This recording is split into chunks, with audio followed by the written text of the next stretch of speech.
You guessed it. Let there be light. Here's the lampshade video coming at you. Okay, so I've never made one like this, but I have made finished ones that had a lampshade that had sticky paper on it, and you peeled that off, and it sat down on the light bulb with the little wire that just boop right on. So the first thing we're going to do, I already have a few things cut. It's going to be more hand sewing than anything. And we're just going to get straight in to darting.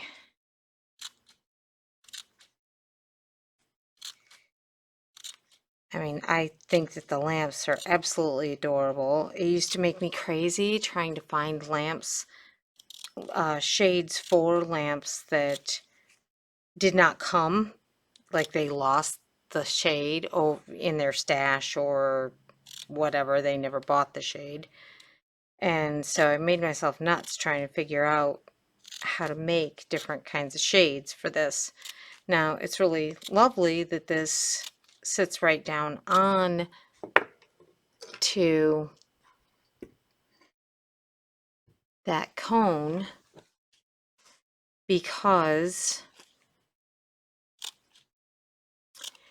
it'll help hold the shape. I can use that to steam, put a little steam to it so it will stay the shape that we want it to be.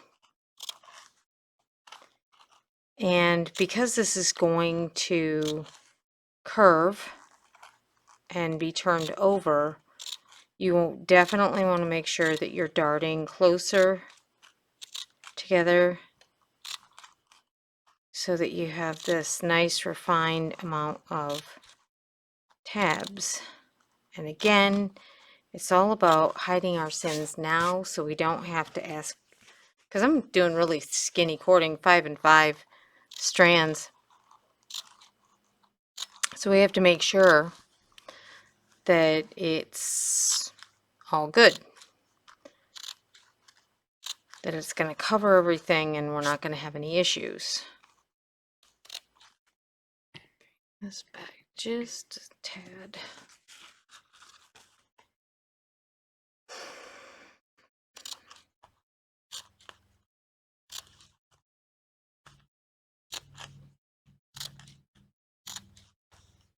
It's funny, somebody saw this and they're like taking a picture of they'd come to my studio and they were taking a picture of the designer name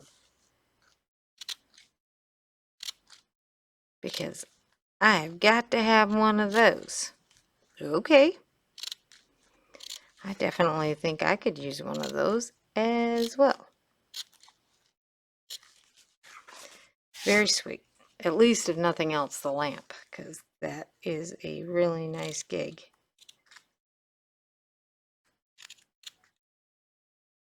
Now, this is going to stay straight, so I don't mind leaving the ends as one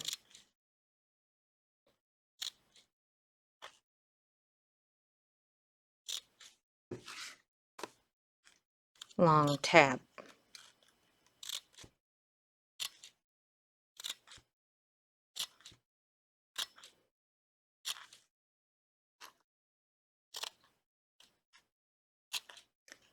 And so I have the same heavyweight fusible interfacing for the interior.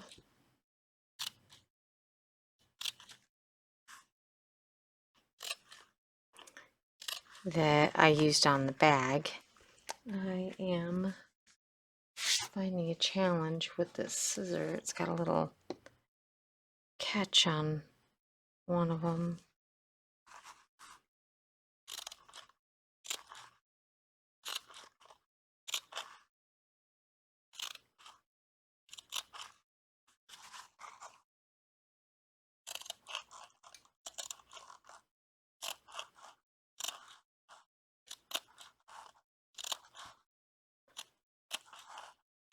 And then after that, we're gonna finger press them around.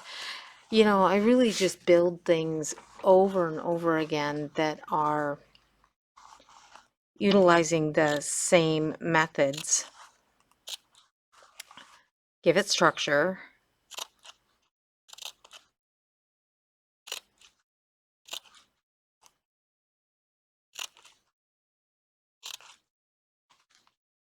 And then do line it, do cording.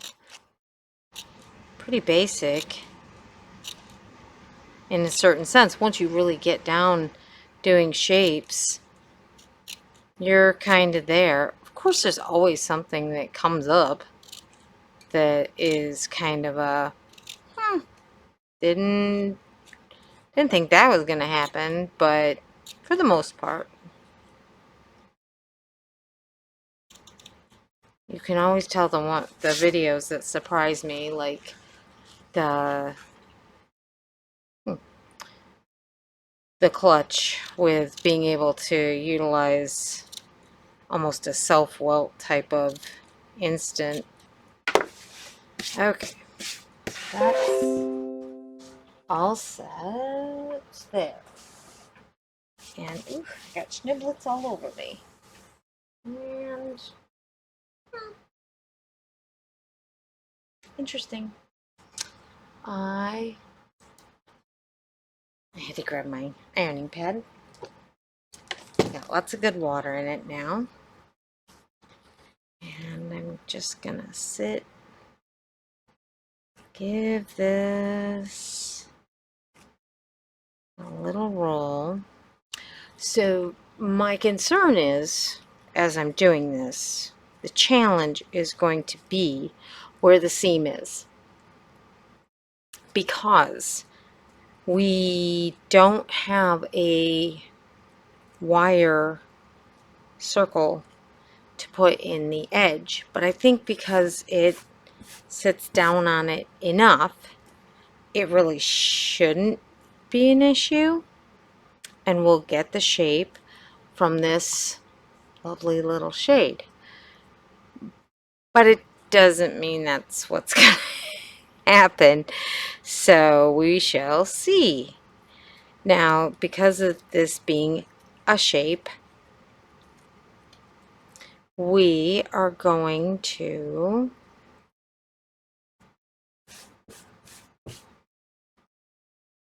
have to trace this, cut it 1/8 inch all the way around to fit into this piece, and then pull all of our tabs around.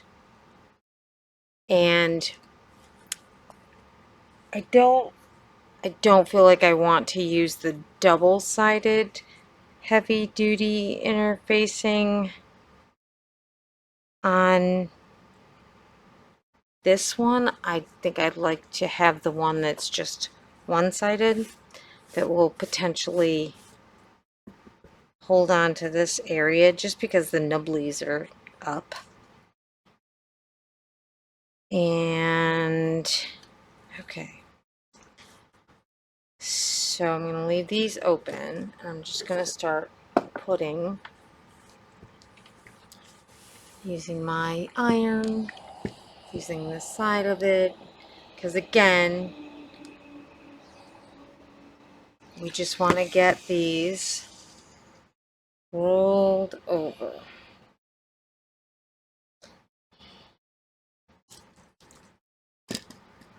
And because it's white stitching, I definitely need to put on machitas. And I have nothing up in front of you. So, like this.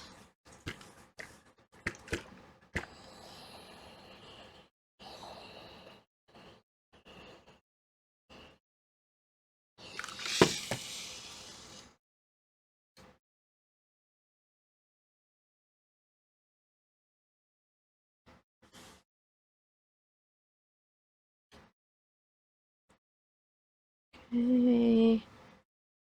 Just making sure. All right.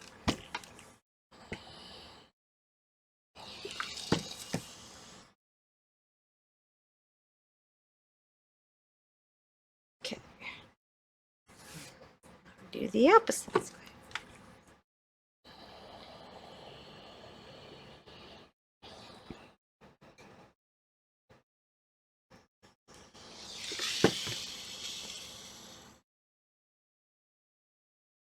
Okay.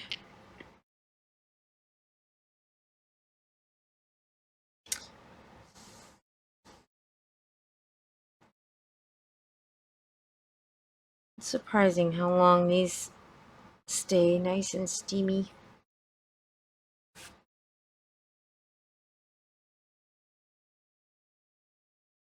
And yes, we have to do this as well. I will say this about this. We definitely need to make this very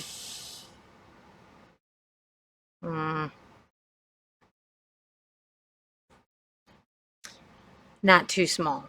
The interior um,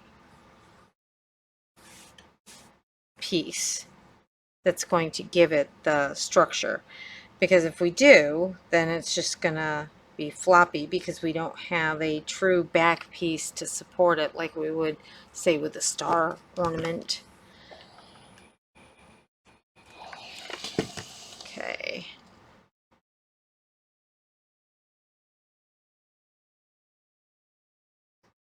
This kind of reminds me of the birthday crown I gotta do next. Kind of the same concept. Oh, now I have fluffies all over my face. I don't know what the heck's going on.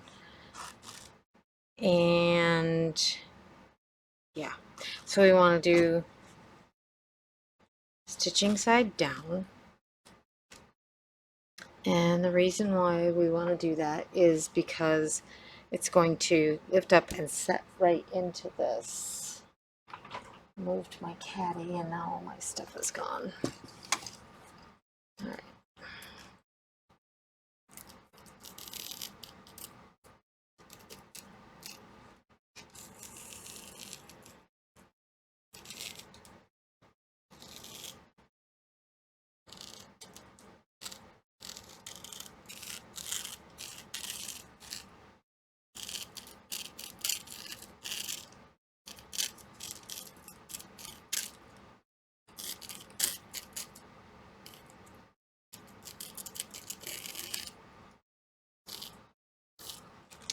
Okay, so there's that.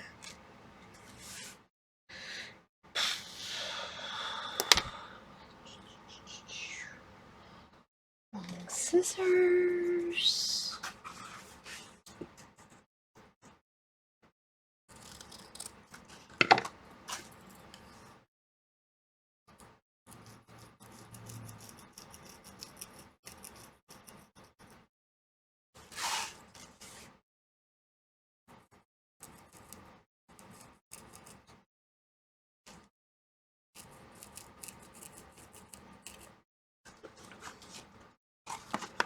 I have to say I do love a useful design. I guess that's why so many of mine are 3D and, you know, for brick covers and that kind of a thing.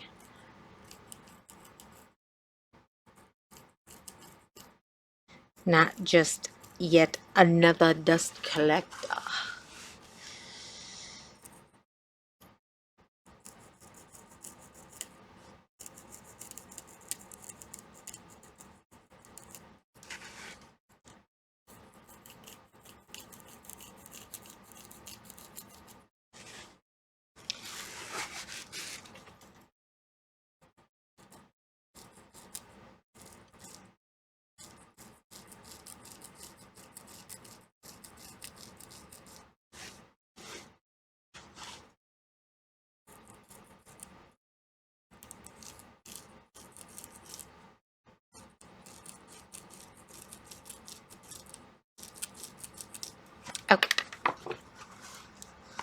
And it will be the iron comes back. Now we're going to cut this out.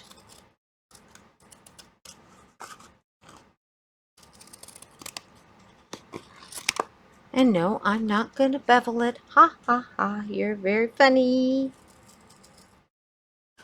It's ridiculous how many things I bevel, but just love to have that refined edge, you know? So I really don't feel like, just like with when you see a video that says, oh, you can put interfacing on the back of the stitches, it really doesn't do much of anything, because it's the sizing in the canvas that creates the rigidity. And if somebody is a bit of a messy stitcher, no judgment, ever, never, because I don't stitch. Although I might because I got so bored on the flight the last time. It's like, oh heavens, please, all the extra things I brought with me to do, I got done too fast. Not a good thing. Okay.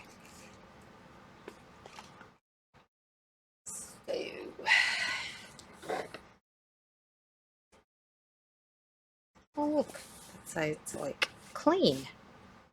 I don't know how that happened. So now we're gonna kind of lift these up.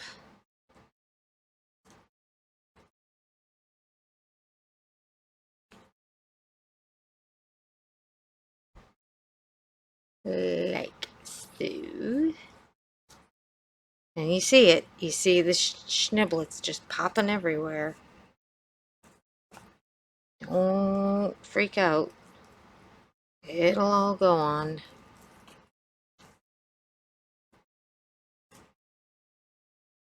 Okay.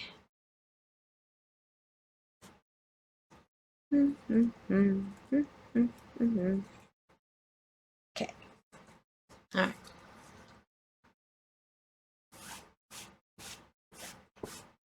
So I try to make sure there's as much of the schniblets gone, because I don't want it to, when I iron this, to flatten your stitches.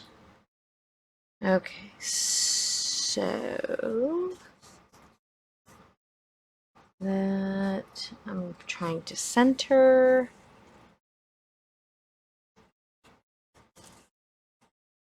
And since I didn't design this, I may get going on this and go, oh, I'm doing something else, because this is not gonna work.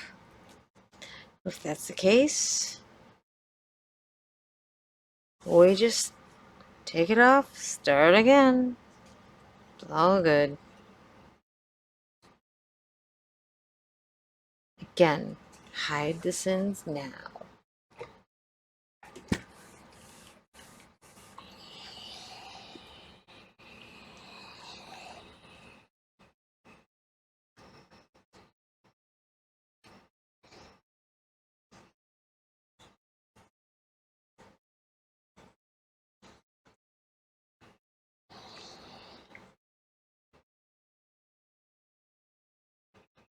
I don't usually attempt to use the glue on things like this, which I said on the box purse as well, because then when I need to move it like this, it's a strain, because see how much down here is now not.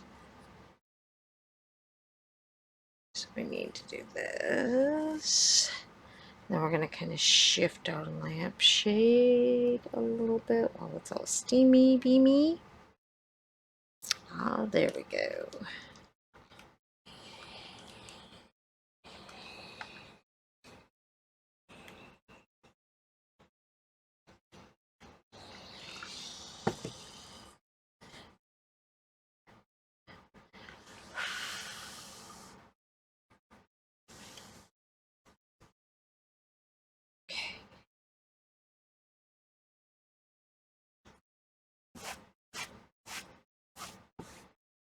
right. And yeah, I'm just going for it. If I gotta steam the glue up. Oop, big booger just fell on there. And it stuck to my nail. So we're gonna put it down here like this, so that in the future, if I do need to do something, or when I do need to sew the cording on, it's not right on the edge where I'm trying to grab. Okay? I try to avoid putting my curved needle through glue if I can help it.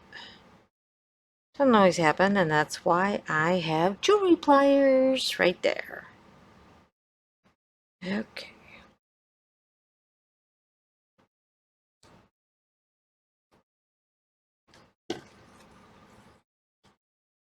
And because I ironed that on, ow, ow, ow, that is not an asbestos finger yet. Because when I steamed it a minute ago, it laid all my tabs out flat again. But it was really more important to have it that way for getting the shape. Okay. Flip.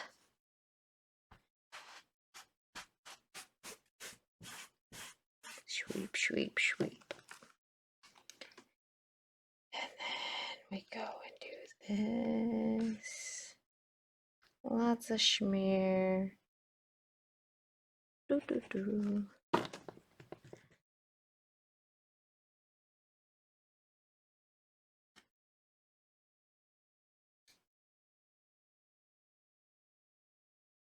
Okay. Beauty.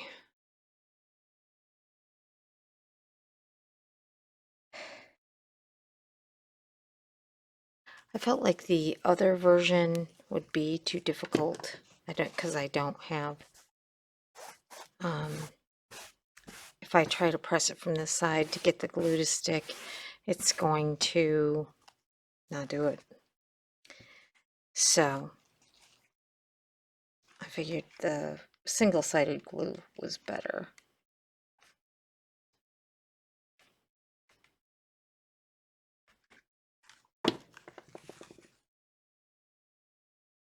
And it also just feels thicker with the other version that has double glue. I started utilizing this interfacing when my girls went to kindergarten and I wanted to make them some bags. And so I got this tote bag pattern from McCall's and tried to make, used it the right size and everything. Oh my gosh, my poor kids. They were so big and chunky, and it was, my youngest could have climbed in it and hid away for the whole day in the coat closet. Nobody would have known she was in there. Even with short straps, they kind of hit the ground. Pretty sad. And funny.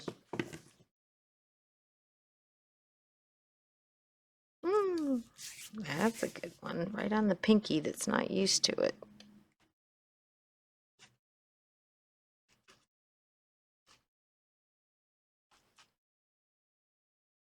Okay. I was going to try to put wire through it, but this is so heavy. I just don't want to. It's so thick. If I can't get it to steam the way I want to, no point.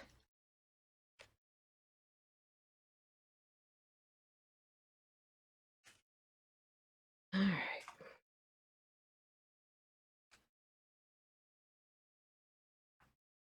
Do, do, do.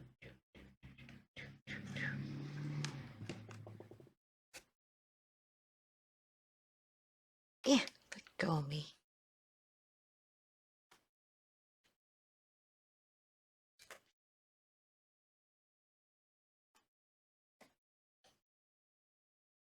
All right. Oop. Get that out where you can see it. Now to get this corner to come up, we don't want to pull so much around that it won't have a nice crisp corner when it is gonna butt right up against it. Okay. And same with this, we're trying to keep as low of bulk as possible.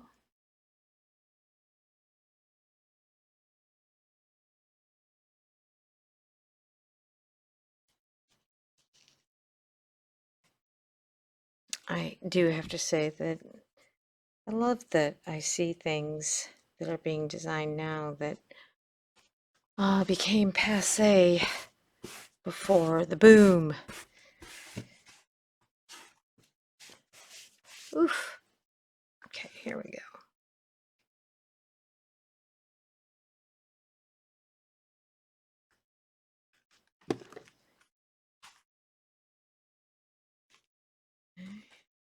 Up.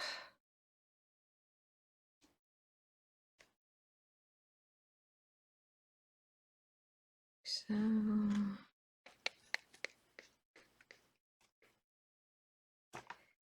One more so.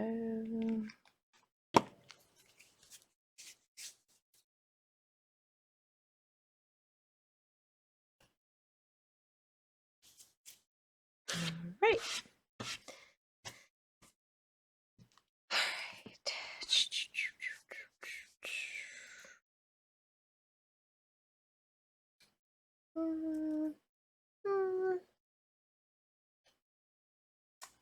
I had a piece of, hold on, I need a mailer tube. Typical. I want the mailer tube, but I think I threw it out because it's only part of a mailer tube. I don't know. I'm not going to worry about it. So I'm just going to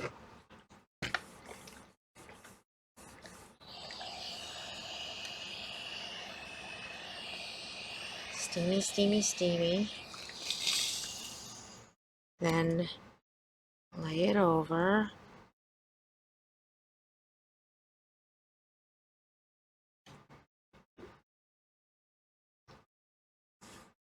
Glass isn't optimal because it holds the water.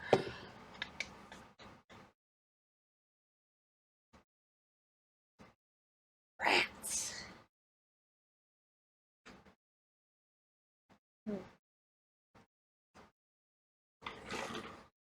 And it's not small enough. I want something thinner. But don't worry, I'm not gonna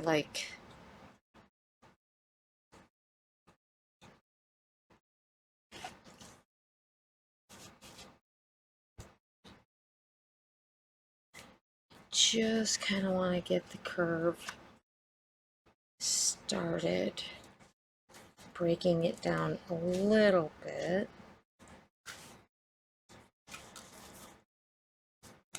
Like this. I'm just gonna give it a shot.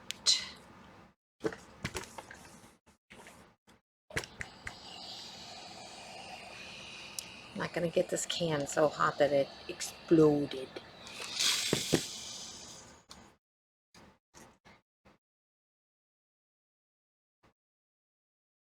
So I used to do this with ribbon belts because you wanted to make sure that they had a nice shape to them. So you would roll them. I do it with the nutcrackers.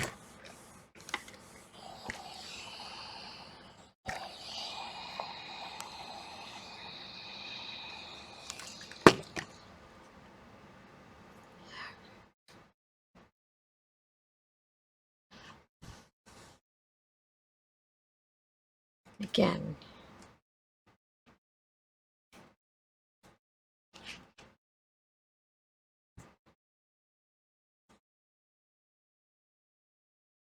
Getting it steamy.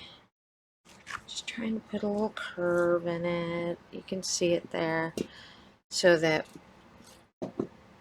when we go to do there, ooh, you know what I wish I had? The cone, the styro cone. But that's okay. I digress. Because I love something inside to hold on to. I love to be able to, and look at that. Look at how cute that's gonna be. Okay. It's gonna slide right down. But I do see one little thing doing this. I can see that one of these sides either got pulled too much or so we're gonna kind of maybe, because that's a lot actually. That's a lot. Look at, that's a lot, that's a lot.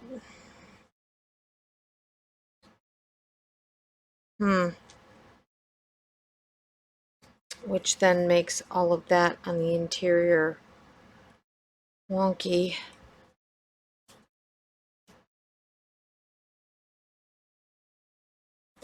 So what I'm gonna look for is this. We want the pattern.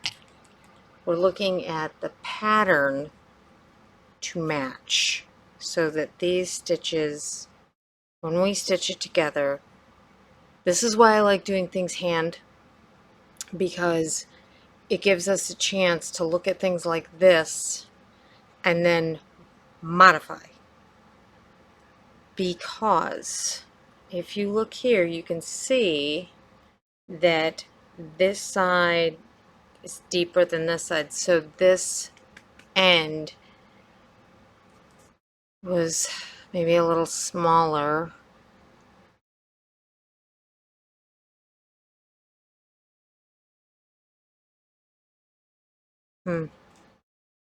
Not sure why.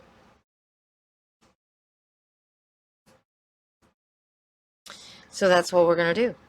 Okay. You know, it's things like this that until you do one, because every single one of these things is kind of different.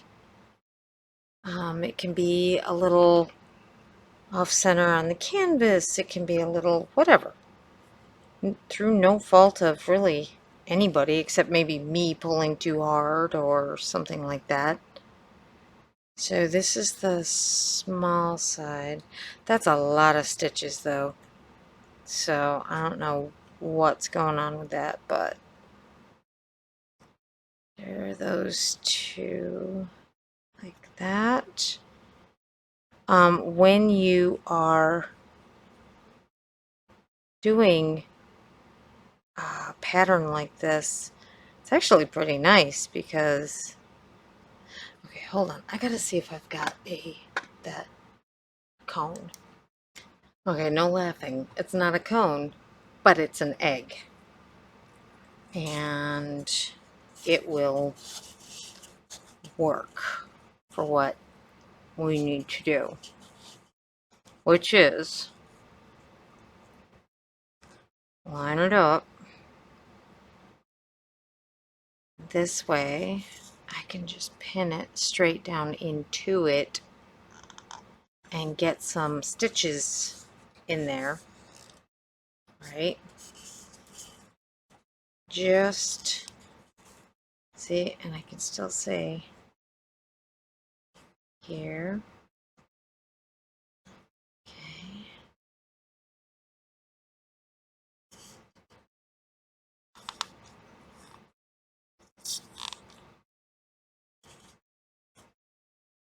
This needs to be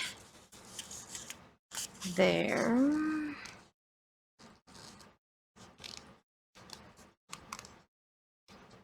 Gotcha, gotcha, gotcha, gotcha.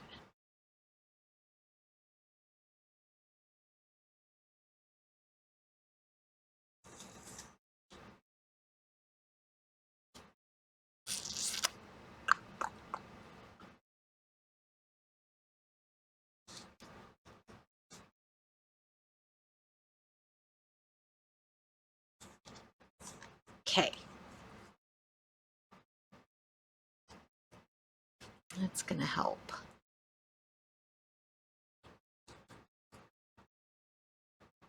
I love when people want to use fancy stitches, but long stitches near an edge like this can be heinous. Just saying. So what I'm going to do about these is I'm just going to try to roll it, I guess. Roll it up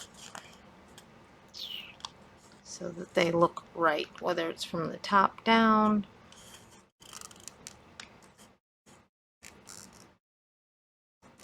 It's interesting. Looks like a little dude with a hat on. Okay. So now, oh, the curved needle, here it is. That's what we're gonna use. Okay.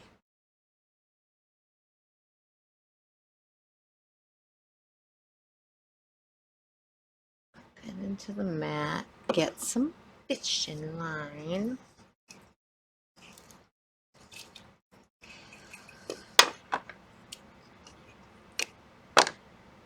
Right. And we go, this is a fishing knot.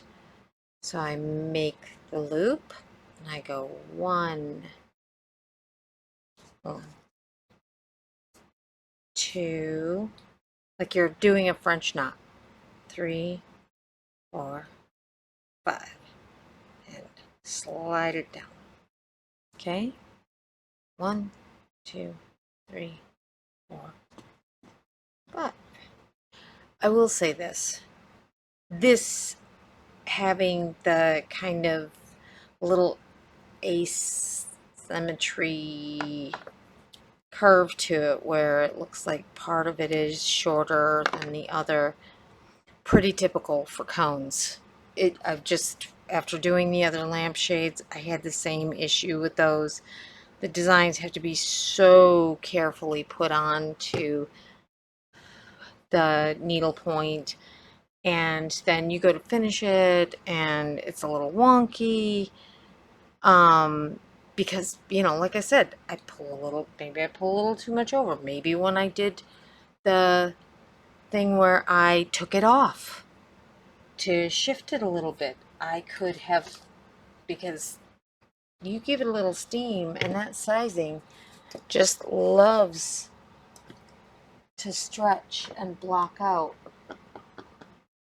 Okay, I have lost my finger grips. Well, here's one. I used it earlier, but I'm looking for my red. Aha. Ta-da! Here we go. All right. Now, I'm not going to start down here because I know this is a little shifted, a little wonky. But one thing I am going to do is on this side, if I can find a needle without glue on it, I'm going to put a pin here because it's going to want to pop up off of this. I would use a cone if I had a cone so that this laid perfectly flat, but I don't. So there we are. Ooh, I might. but I think we can do it with this. But if you're doing it, I would advise you buy a Christmas tree shaped cone. Alright, so I'm going to come...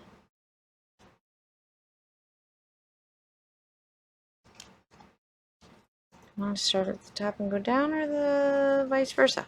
I don't know. Start at the bottom, work my way up. If I can find a spot with no glue.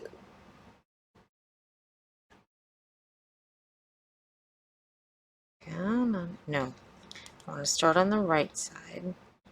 Then I can work to the left.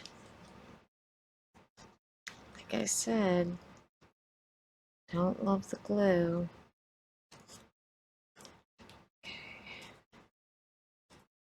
There's that. Then I can see it there. And I can see that the lines are meeting for the most part in the stitches. And I am running this curved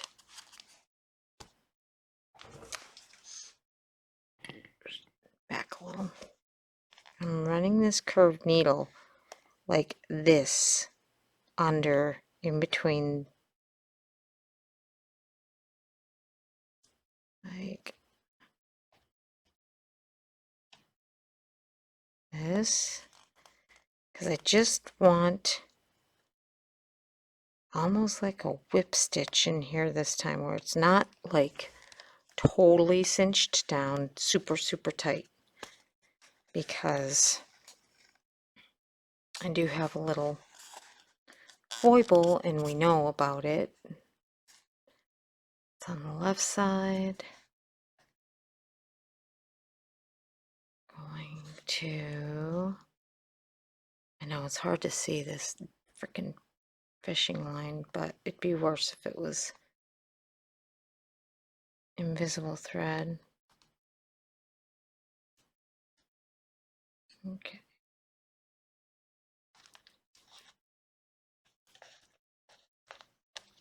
All right. And then we nice and tight. Now, if any of this kind of doesn't look quite right because something pulled a little, it's not quite, it's okay. We can steam it after and it'll be fine.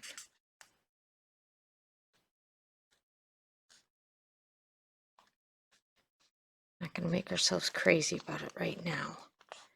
We just want to get this seam sewn, and we can always come back and tack it further. I should have started it on the other side since I don't have that cone.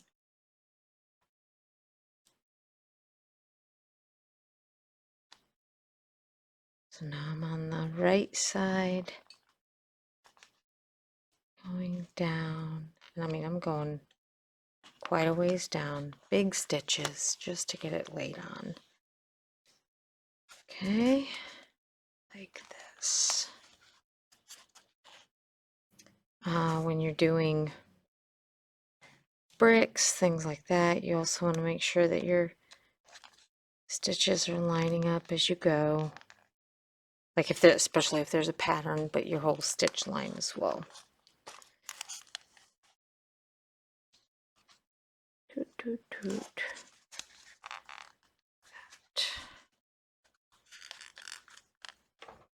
I feel like I could come up a little. But see, it starts getting, if I push it too far up, the bottom doesn't match up. It'll be fine.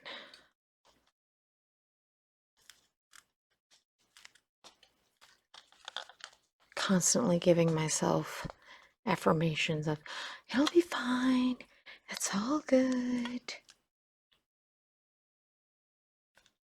Because it is quite terrifying to finish other people's works. Because I know how much it costs. And you can't get back the time that you put into these things, you know? you can't not only get back the time, but also just the care, the love, especially when it's for an event or something like that. It's just got a lot of sentiment to it.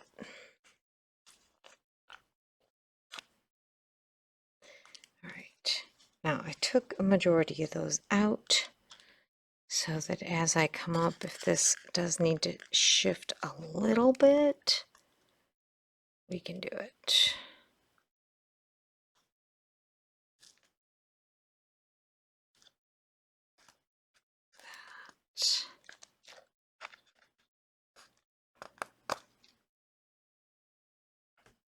Oop, just hit the lamp. Yeah, get over there. Okay.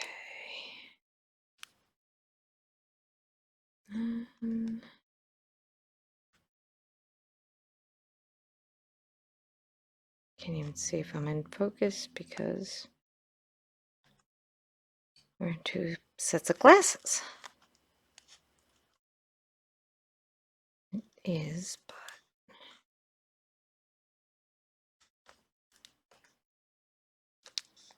okay.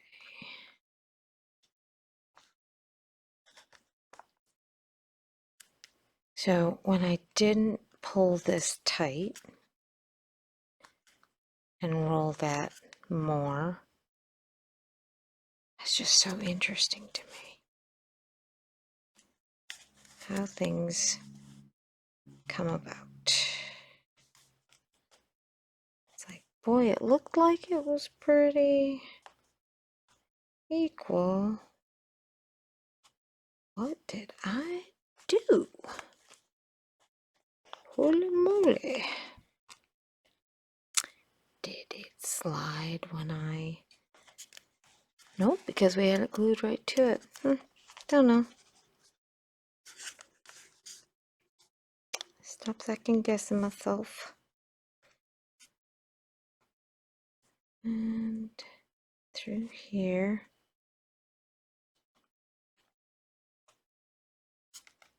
Pull tight. And we do the same kind of, but around the knot this time, so it cinches right down on. Okay. Now we're going to go back. We're going to take the pins out. Now, why didn't I just put it on the lamp and do it? Because I don't want to put little scratches all over it in case they decide to not use this anymore. Alright, so now I can leave it like this and go back up.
Okay. You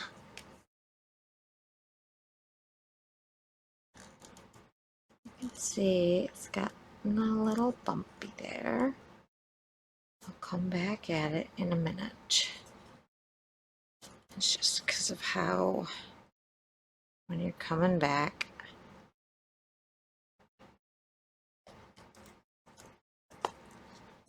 have to, I'll do it a third time.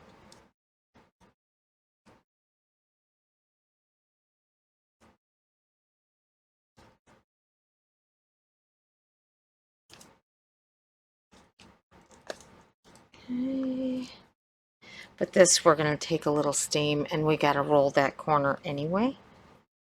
So, although looking at it, it just makes me crazy. It's like, what are you doing? Stop that.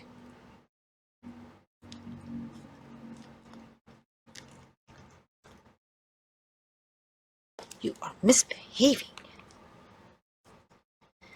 And it doesn't help the optical illusion with the color of that. It's that way it has to go.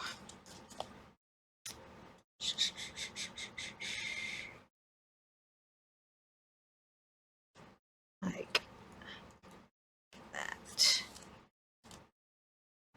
This. I know, you're going, Kelly, stop touching it. Moving on.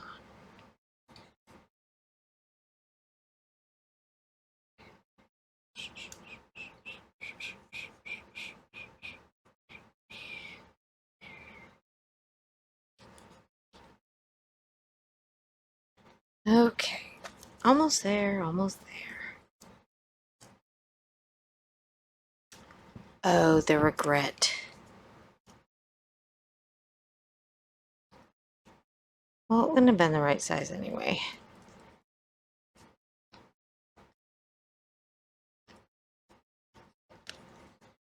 Should have traced twice for the lining. But whenever I do lining, I always do it a little weird. So, not a biggie.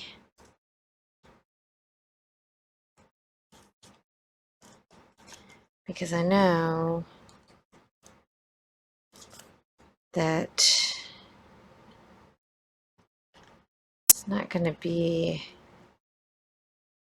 a bit too big if I'd done it the other way. Because this goes on into the interior.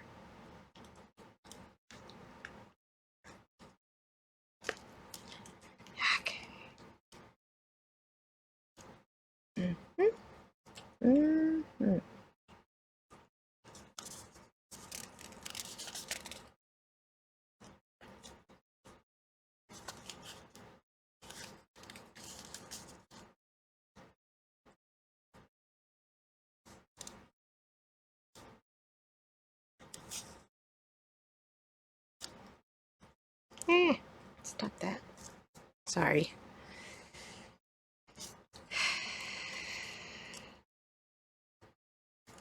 Okay, now I'm going to take this out so I can pull the whole thing out. Okay, see how it's doing that? Yeah, I hate that. Because that's why I used to stress out about having a wire that could go inside so that when it went down, it was perfectly even. La la la la la. Make me crazy. Lampshades.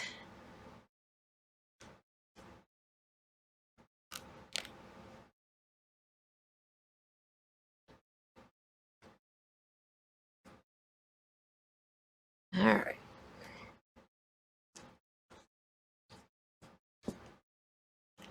Do do do do do do do do. Now, my down needle is going to pull that like that. We're rolling those stitches under a little more.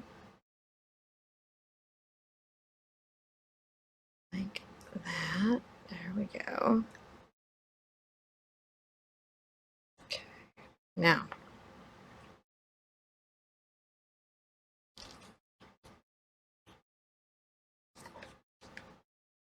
I'm going to reignite this glue. I'm going to really inject it in like that. And I'm going to go ahead and roll it, hold it, make sure it's right on that side. Okay.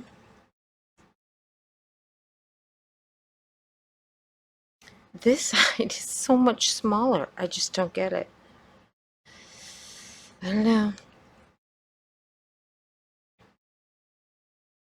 So I'm again putting a schmear, getting it warm,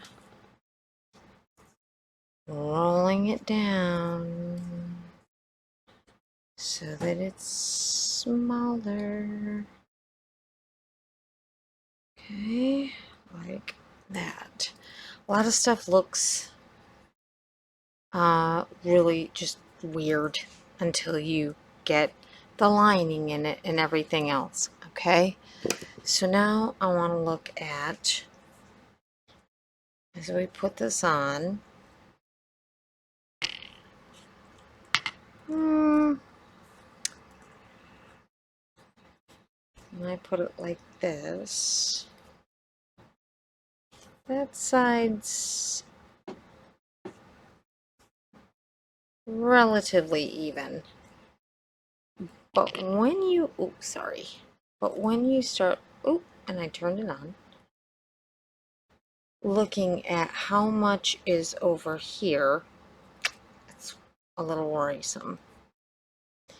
So I'm going to try to ignite some of this and roll a tad bit. Just, oops, I glittered again. Just to make sure. Of course, then I put it down and I can't see which. Okay, so that comes down like that. Take this.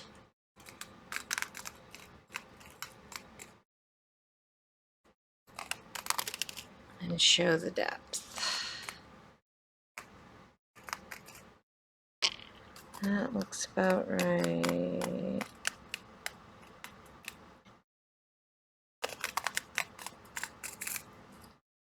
Okay.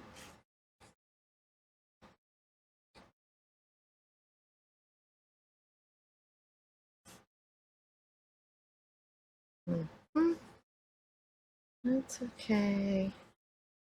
But I do feel like this edge definitely needs to be taken down a bit. Don't do that again, Kelly. Okay. Alright. But this time, instead of doing that,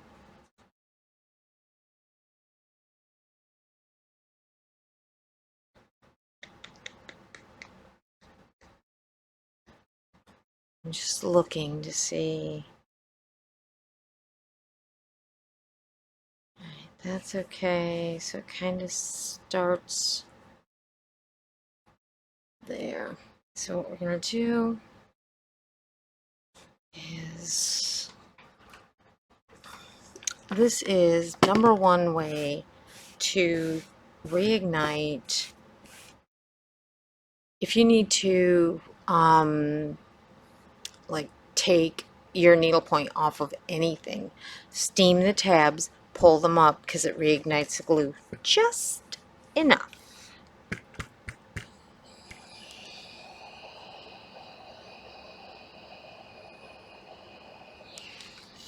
And the beautiful thing is, it allows you to roll without having to wear those finger guards.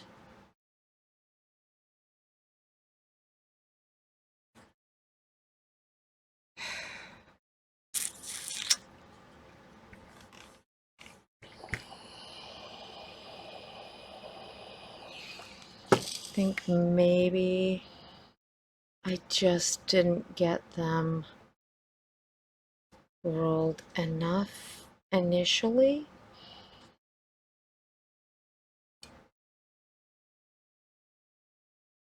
Okay. Then we'll go back and see how it fits.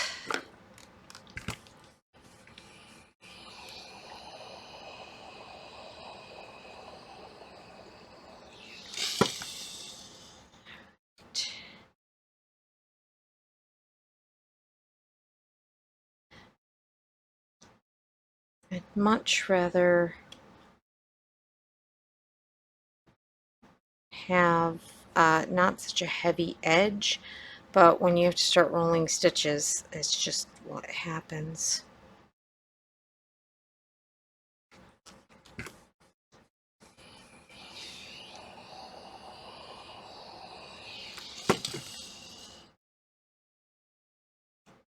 Okay. Now, I can see that it's getting all ridiculous in shape. So this time, and a couple tabs have come up because of the steam in that one area. I'm just going to lay those right back down again. Okay. Beauty. Okay. Then we're going to do this. We're going to take a look. Let's see where we're at. Well, that side's a little better, but this one is just way too arched. Alright, I gotta keep going.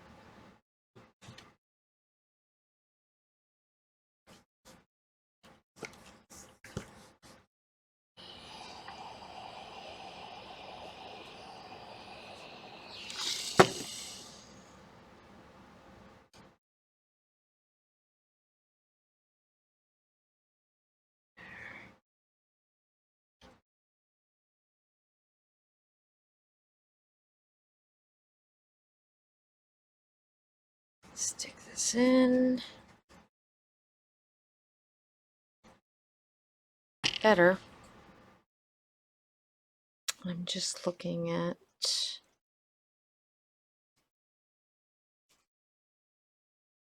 Alright. I'm gonna...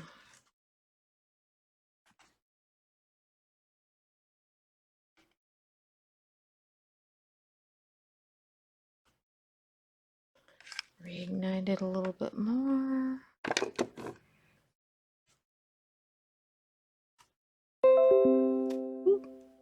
Somebody's talking to me on my computer. It's an ad. You're so nice to think of me. Not really.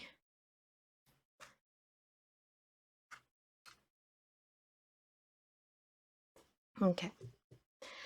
There's only so much we can do with the design and how it behaves. So now, do this.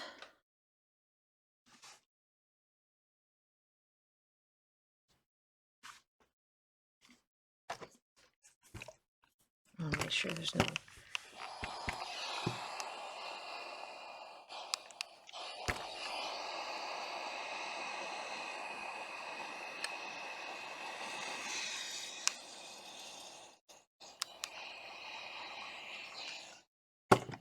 Okay. Comes down.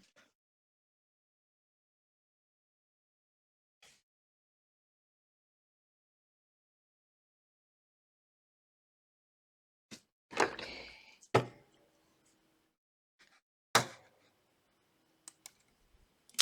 All right, I think we got that steamed well enough. I am going to leave this fishing cord on there, and I am going to just let it sit and cool. Okay.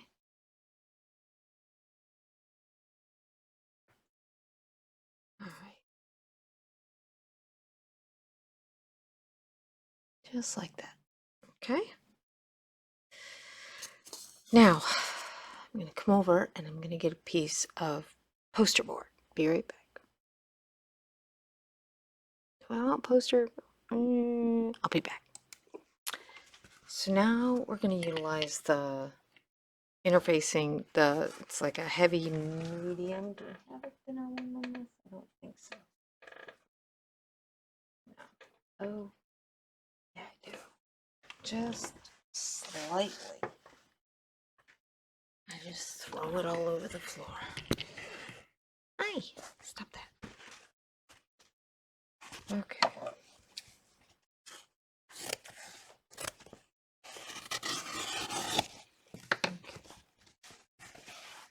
My fear with using, say, poster board is that it will crimp and just fold and it'll leave a permanent line. Whereas this, you can potentially just give it a little steam and it'll be fine. Okay.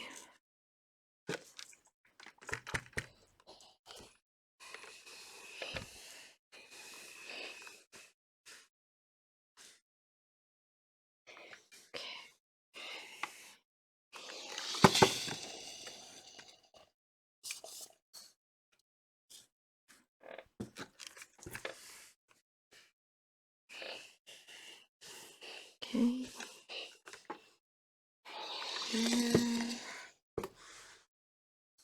Like that. And then we're going to take that off. Again, this is my pet peeve. That right there. See how that little thing is just kind of jutting out? We're going to work on that. Okay. Then just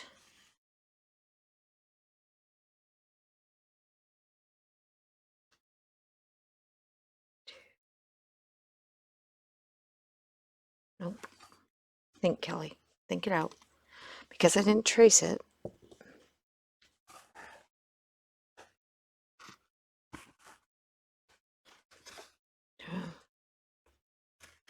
Roll this like a cone.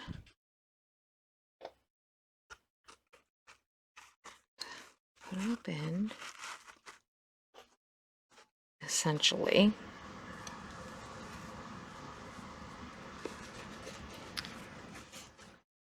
Wind that out a little bit.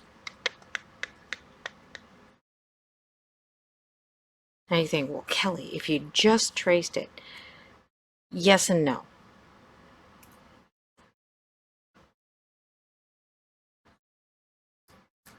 Just gonna put this in there to hold it so I can do this part.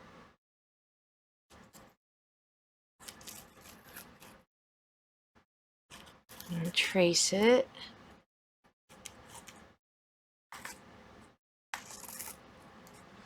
So what I found when I've done these previously is that having a hard and fast line that's just like another seam doesn't lend itself to great structure.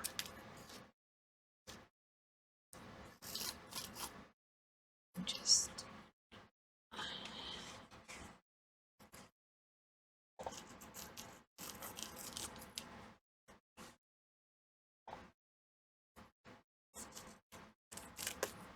because just like this has that seam and that funky little pop out.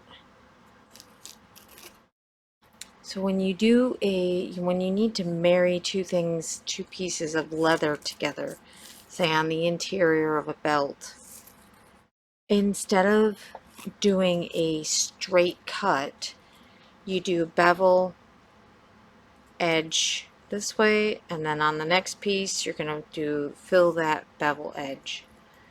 So I think that structurally it'll be better. Okay, if we do it like this. I hope.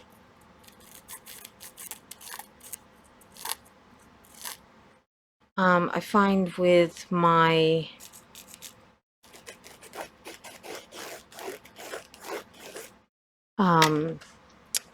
lobster traps and things like that, this kind of stuff is a pain. You know, usually I would have, you know, anything that curves, like with my lobster trap tops, I have to shorten it. Now I'm gluing this down so that when I take it off, it's not just going to shoot all over the place. None of that will be used on the interior of this.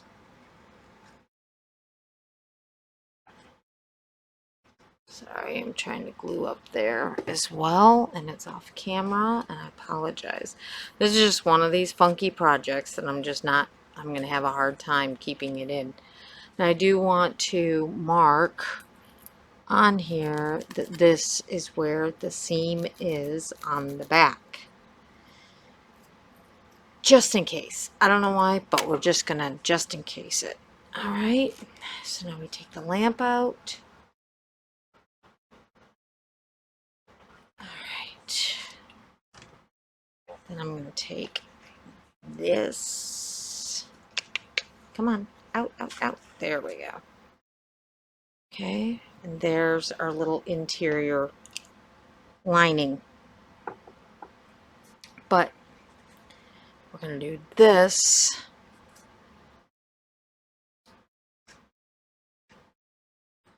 beforehand. Okay, because I want it to all meet. I don't even know if any glue was coming out. It sort of feels hot. And then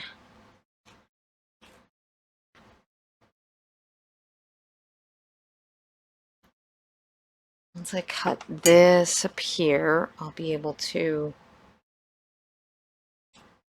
glue the interior line there as well. I don't know. We'll see if I keep that piece where it is. Because it needs to be smooth on the inside. I can fudge it on the outside that goes towards into the interior of the lamp. But I cannot when you look up into it. So I'm not quite sure best way for that. Now, again, I know you guys are saying, oh, here goes Kelly complicating things. That's okay. This is just how my brain works it out. And I need to come at it from this way.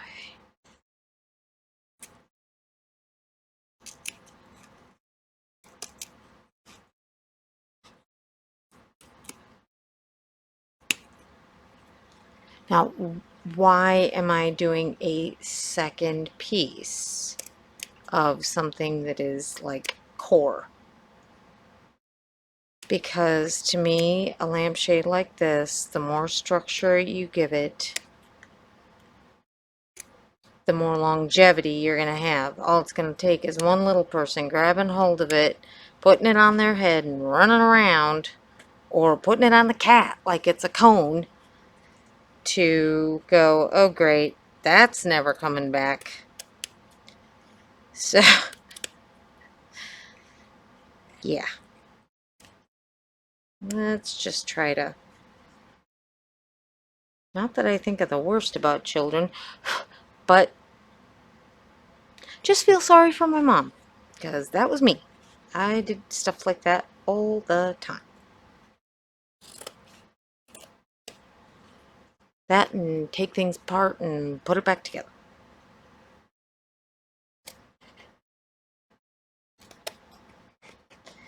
Again, it's probably going to be a matter of... Ooh, I know what's going to happen on the interior. Exactly what I just said a few minutes ago, where we're going to cut the inside so that this, like, Bevels perfectly. Maybe.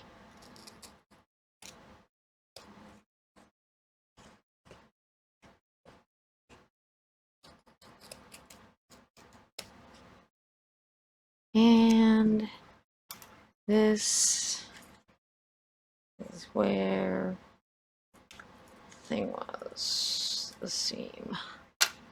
Okay.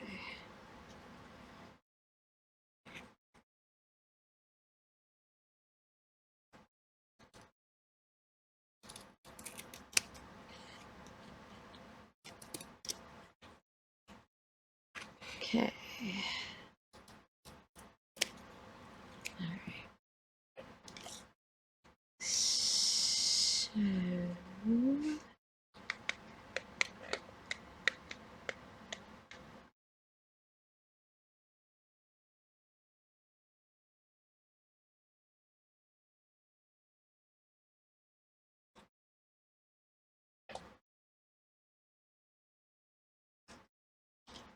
we're going to give it a little test because I can always steam this open.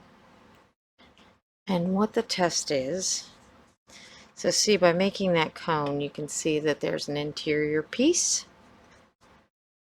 There is a curve on this piece. I want to see how much this bulk will make it sit up further on the lamp, potentially.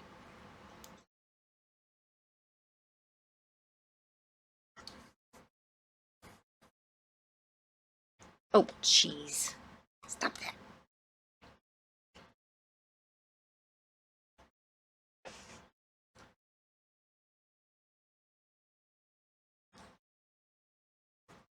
Okay.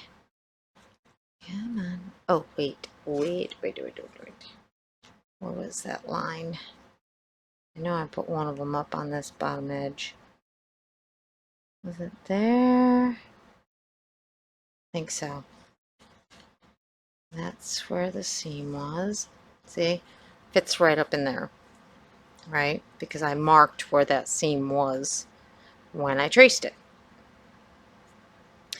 Could use a little more off because I don't want my ultra suede to get too big. Right? Beautiful. All right. And this guy is going to be right. I can make it darker.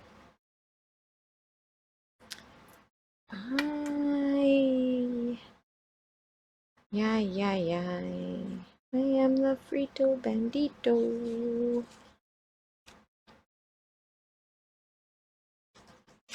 We had a dog named Bandit with Frito paws.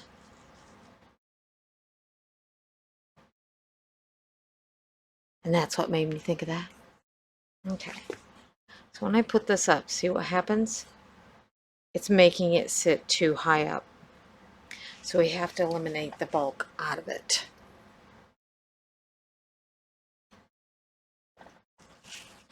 And potentially all the bulk out of it. I might just have to put the fabric up in, and that's that.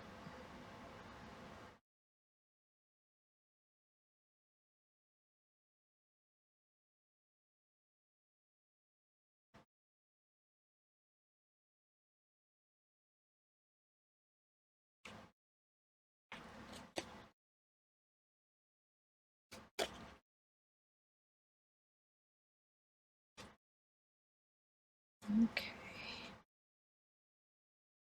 So we're gonna go like that. You're like, Kelly, what the? I know.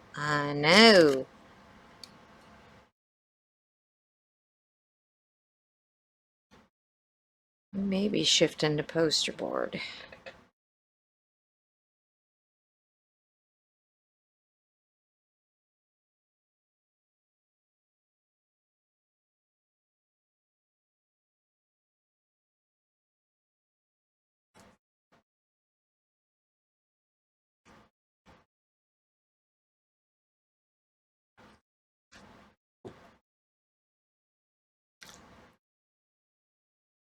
I don't love that. I need tape or another glue stick.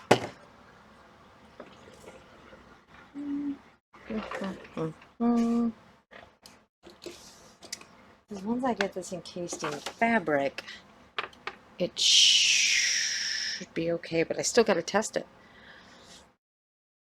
I'm not gonna waste fabric on this.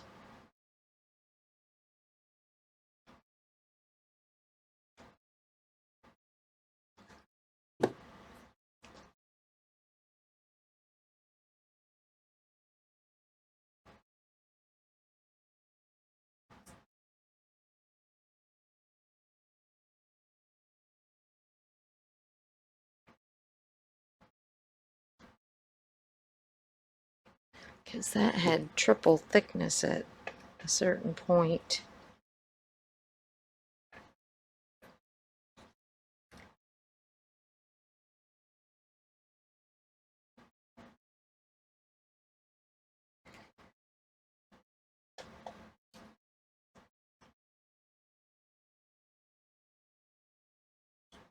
Okay.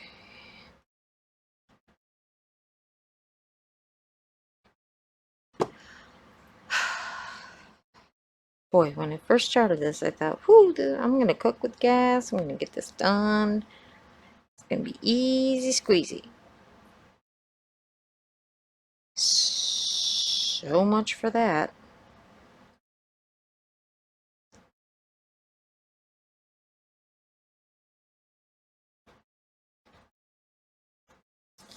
All right, let's take a look at how that behaves. Okay. Because then once we get it in, we get it la la la la, then it'll be lined with fabric and then sewn to the edge. It'll be just like non-existent perfect. All right, here we go. Wow. That is too high.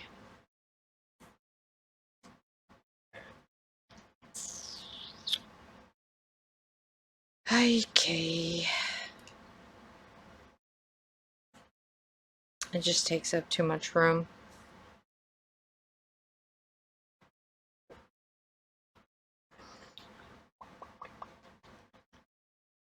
Oh.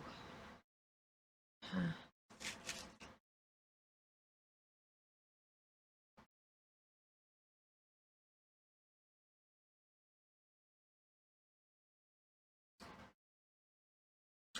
I'm engineering in my little pea brain here. That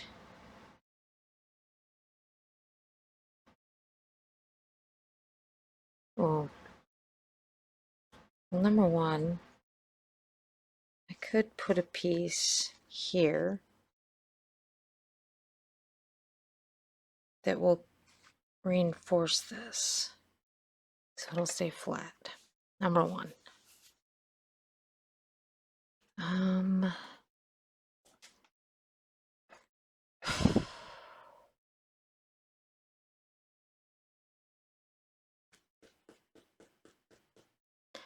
I have to pick some thinner fabric.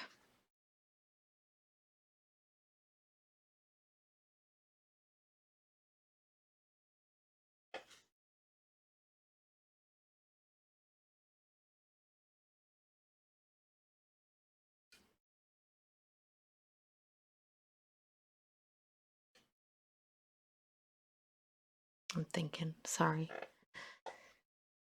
Okay.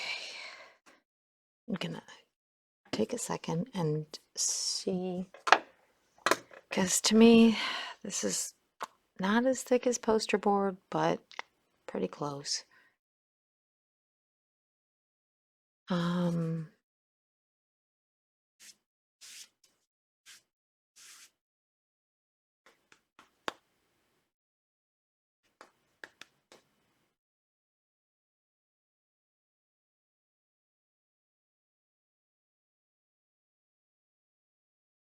Okay.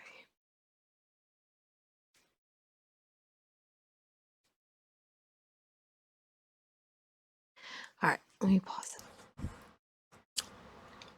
Okay, I think I have a game plan. So the piece that I made to line is just going to make it too heavy, probably because of the interfacing that I used on the interior to give it structure. So what we're going to do is I took the piece that I had made to wrap the lining around so then I could just slide it in and stitch it in. I am going to do a cut around in about the same approximate shape.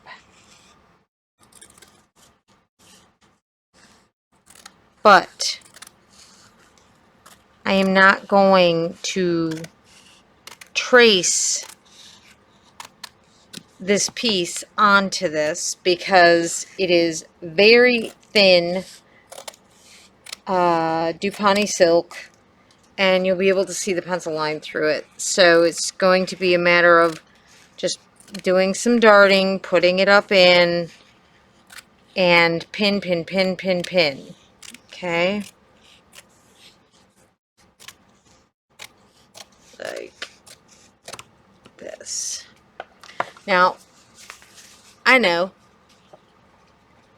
you guys know me for the most part. I'm sure if you've watched my videos, you see that my process of trying to figure things out, sometimes I overcomplicate them, but it would be really nice if I could I am going to bring it out just this little bit so I do have a line to dart up to.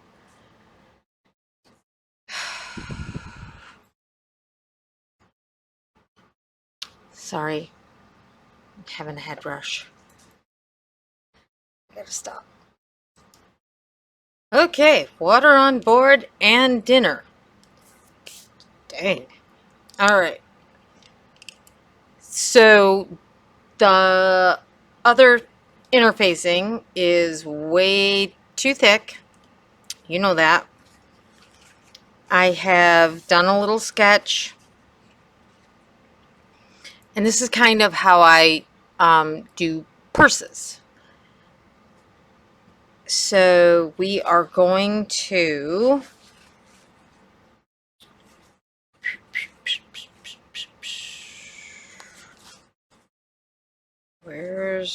okay. I'm going to put a little mark down here so I know where the seam for this was. Okay.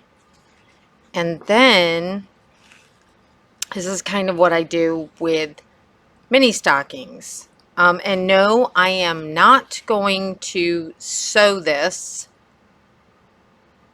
because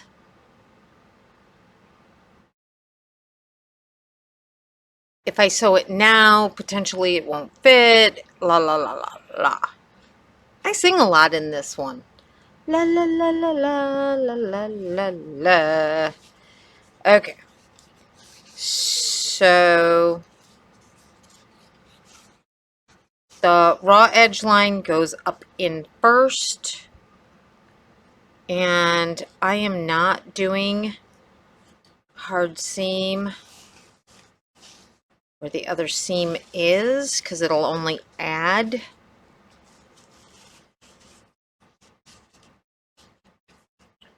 To it not being a great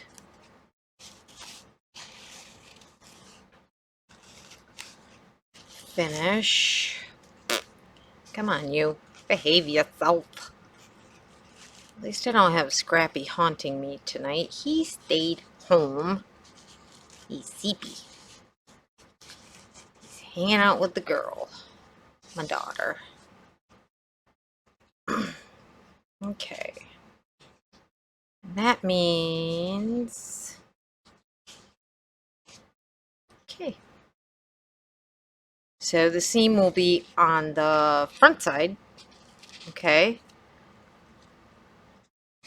Because then when I do everything else, when you look down in, you won't see a seam on the back side.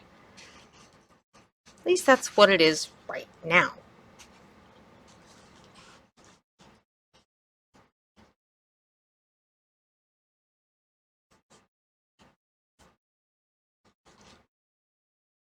All right.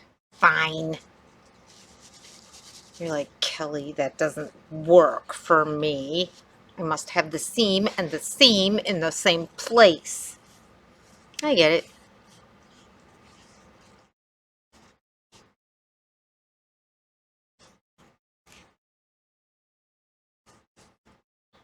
Okay. So I can see from my little line here, there, right? I don't know if you can see that. Got a lighter light. I have a lot of lights on, so I'm going to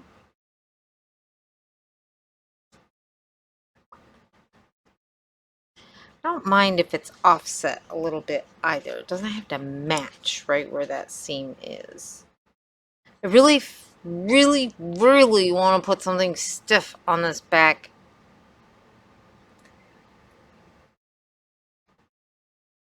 But I just don't know what. So that it'll hold it like this instead of constantly bowing out.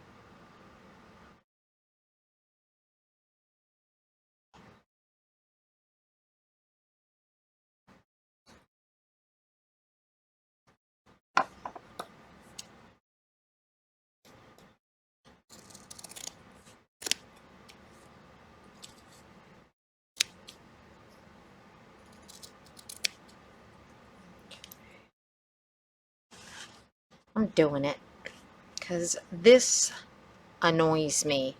It annoyed me when I used to have to do them years ago, and it really bugs me now. And I get it. It's like, okay, Kelly, calm down. But it does.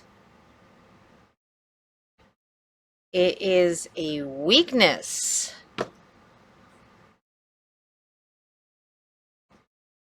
Flatten that out. Up.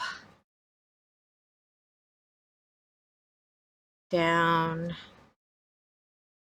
Like so.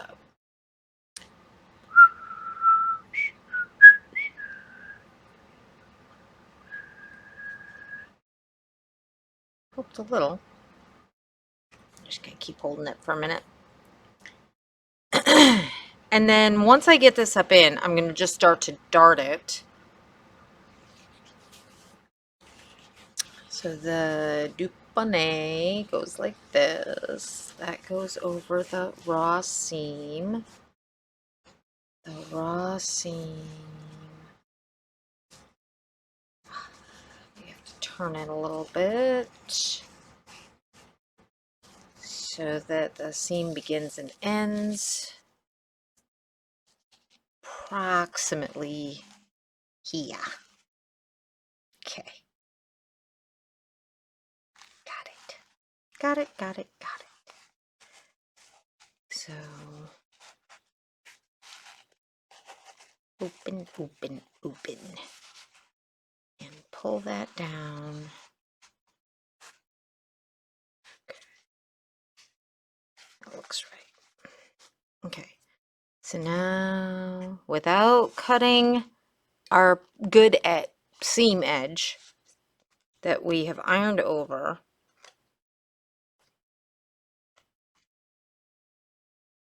going to make a couple darts.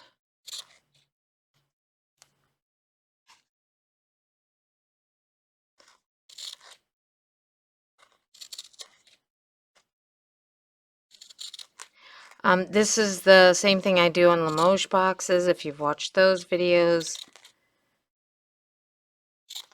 Okay, let me just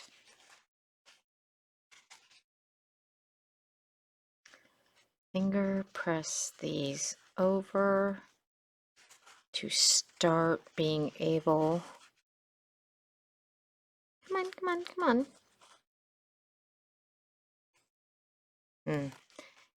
In a perfect world, I could literally do like a Fundus Gully box in the respect that inside their boxes they use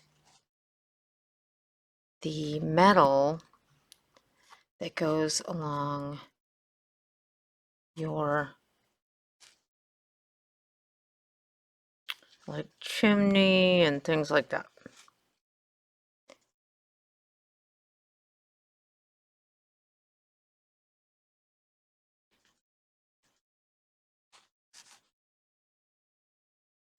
Okay, I'm just going to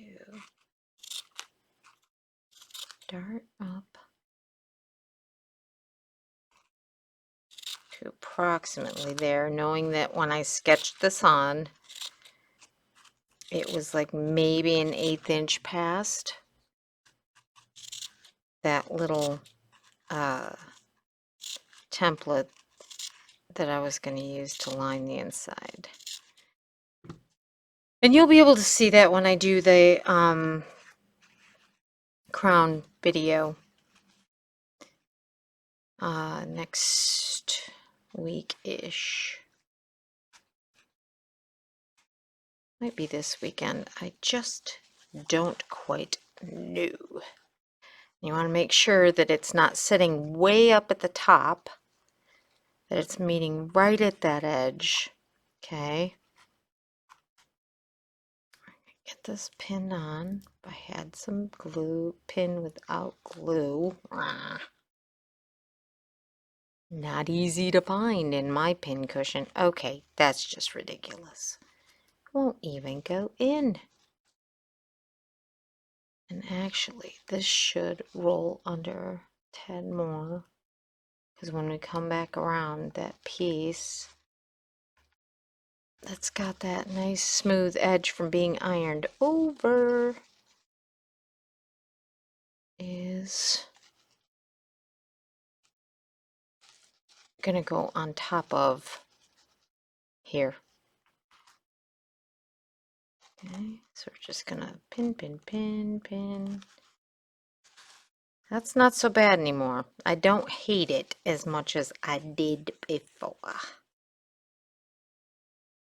And this is the same way I do eyeglass cases, where I'm just rolling, pinning to that exact spot. Okay. Trying to pin as I go just because it is too difficult. Okay. I don't know what's on these scissors, but they're about to make me crazy. Hold on.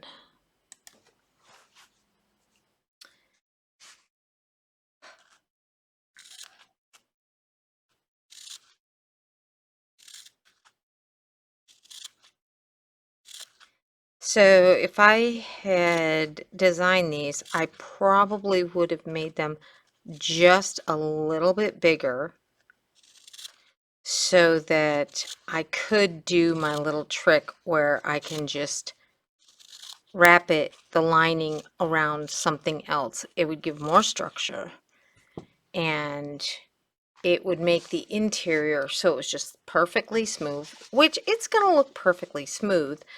It just would have been a little easier in certain respects.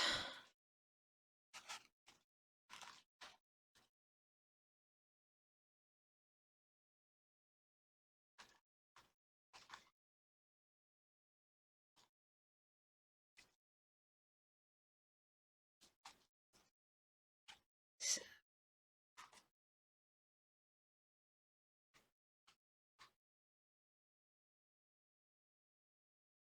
there.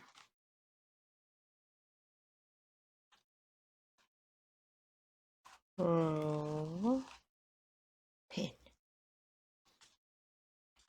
We're going to get this all set, top and bottom. And then you get to listen to me curse when I get my fishing line stuck on pins, because I hate them. But unfortunately, those lovely quilting clips will flatten stitches, so I can't afford to take the chance. This is not my piece, so I do not use them. And if you use them and you've gotten lucky so far, good on you. I'm very happy for you, but it's, I don't know. I look at how much I spend on stuff like that. I wouldn't want to take the chance. Okay, now I have two pairs of these. Which one are the bad ones? I think those are.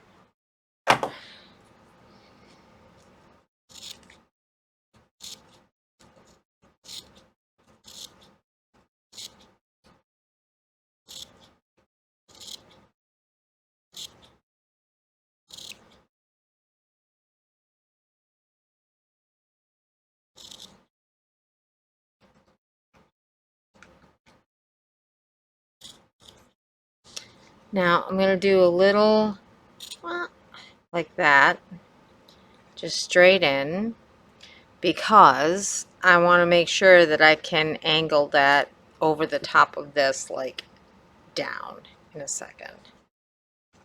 Okay.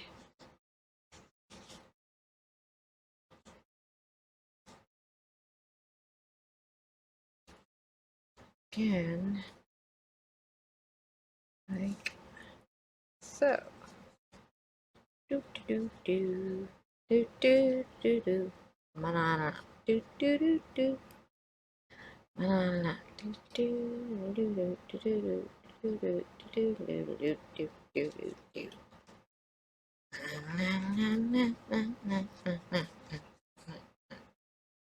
Oh dear, I'm probably gonna not be able to monetize this because they recognized the song. Ruh-roh. Oh well. Sometimes I just gotta go with it.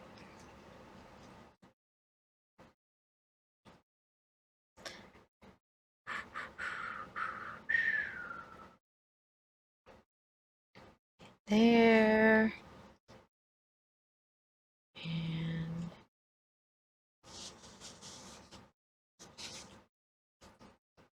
And we're going to stop fighting me. I need a third hand.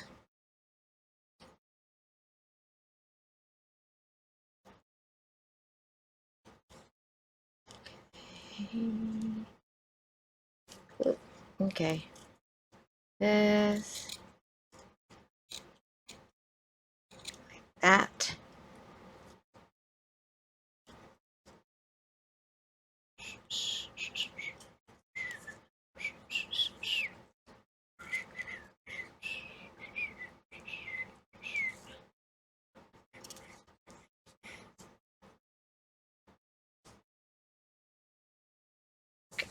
Pop that off.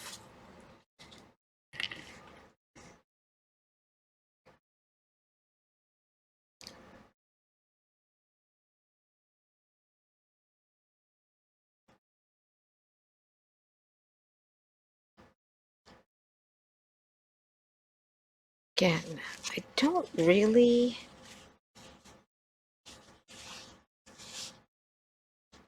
want.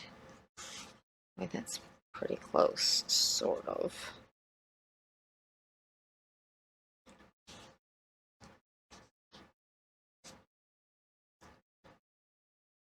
I think it needs to go down further. Wants to fold further down in than what I am doing it.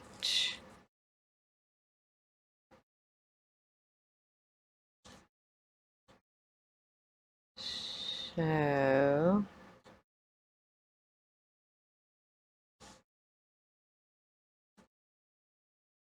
I end it perfectly.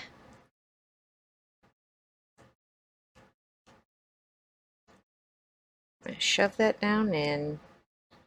I'm going to bring this over so they match perfectly with the steam down the back, even though I don't love it. And I'm going to take these out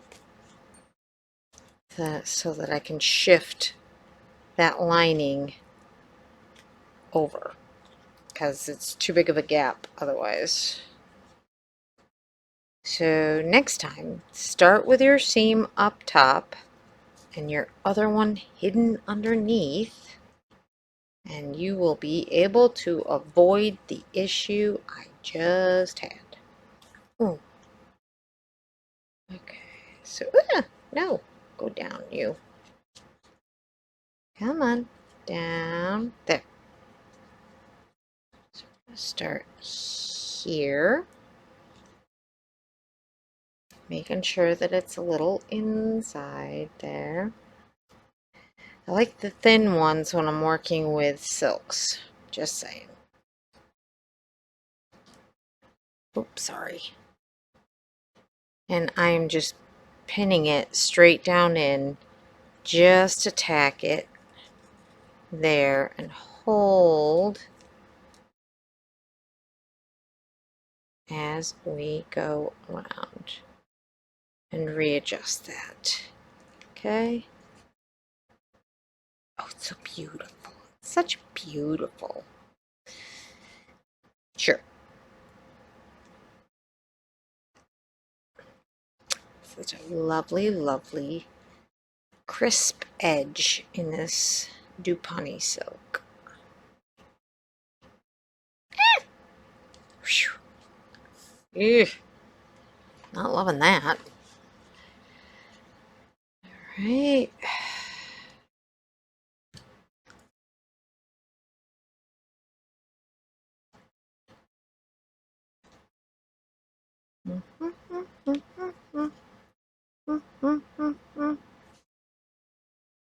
Okay, still looks good. We've got plenty there.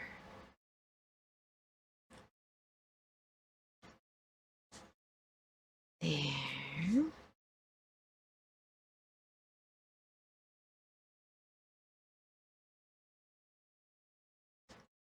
Keep it moving. Keep it moving.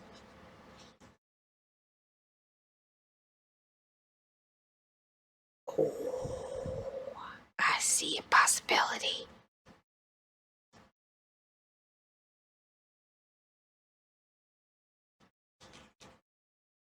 Yep, that really helped.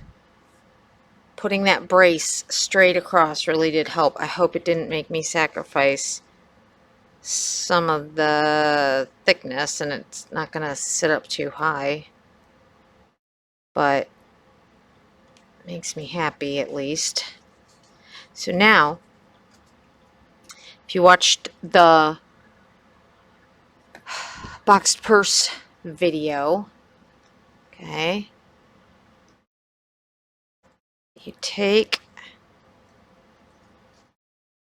and you slide this piece that's coming under this piece, and then you tack the rest down. That's how I lined the inside of that. Pretty typical for me, and you know, I'm utilizing a lot of things that I just do all the time. It's like once you figure out a way that works for you for lining it. How did I figure this out? Well, shall we just say Kelly has an issue with ripping stuff apart to see how it's manufactured. Just saying, it's a thing. And it's a thing means I got this really cool glasses case and I ripped it apart so that I could figure out how they assembled it, because I like to do new stuff. And I want to know how stuff is manufactured. It's just a thing. Made my parents crazy. So now, again, we're just going along, darting. I'm not going close up to it. Okay. Doot, doot, doot, doot, doot, doot, doot.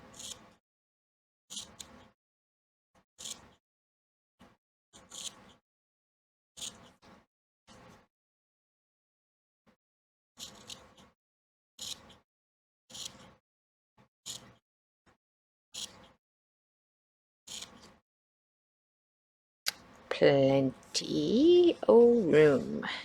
Excellent. Put you up here.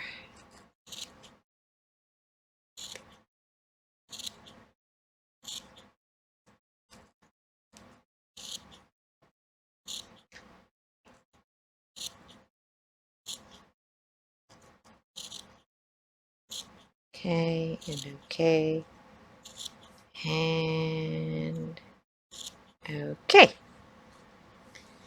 Now, this is very close when I look at it. It's kind of scary, but because that's not a lot of slush to lay over, but it's enough. Okay, so I think we're going to just keep swimming, just keep swimming.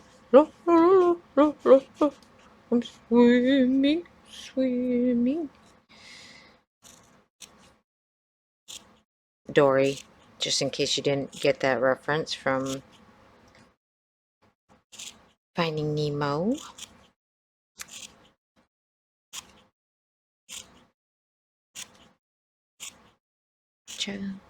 Fight, fight, fight. Turn. Fight, fight, fight, fight.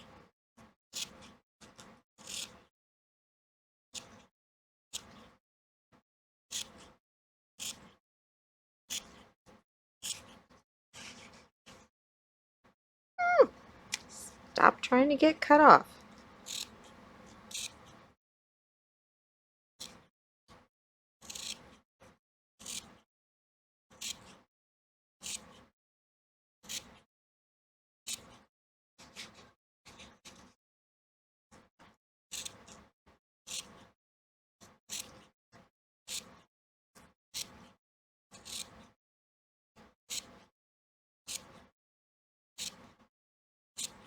Okay. Okie dokie. Start here. Roll that under.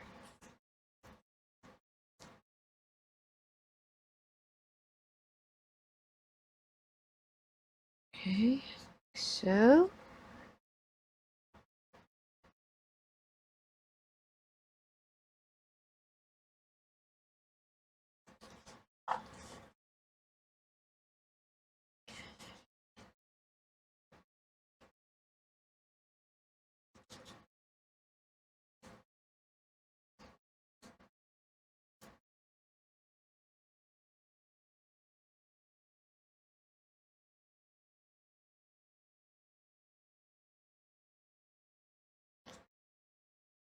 Mm, mm, mm.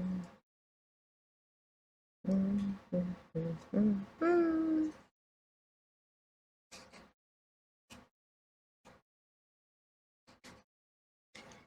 And we're rolling and pinning and rolling and pinning. Back to roll, roll, rolling the hay. If you don't know that reference, you need to watch Young Frankenstein. It is hilarious. Okay.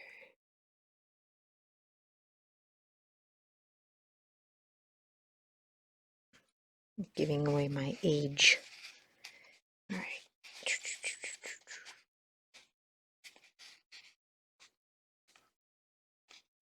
Mm-hmm. There. And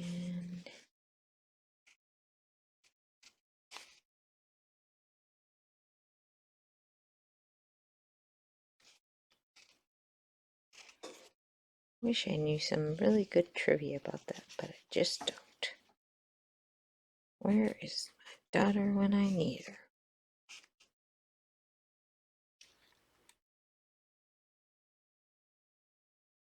She's a factoid girl. Gives you stats. Okay. Okay.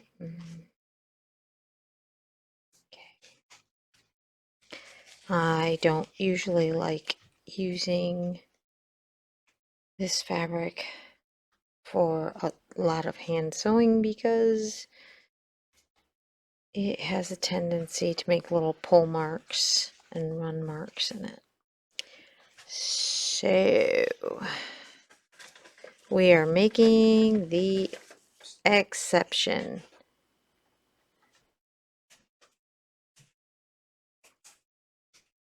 All right.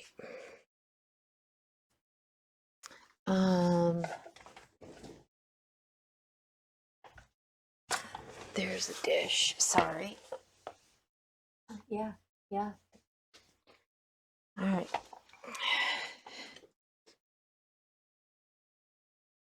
Dinner time. Okay. Going through, and we're just rolling, pinning, rolling, pinning. And I think you kind of get where we're going with this. It's really not that crazy.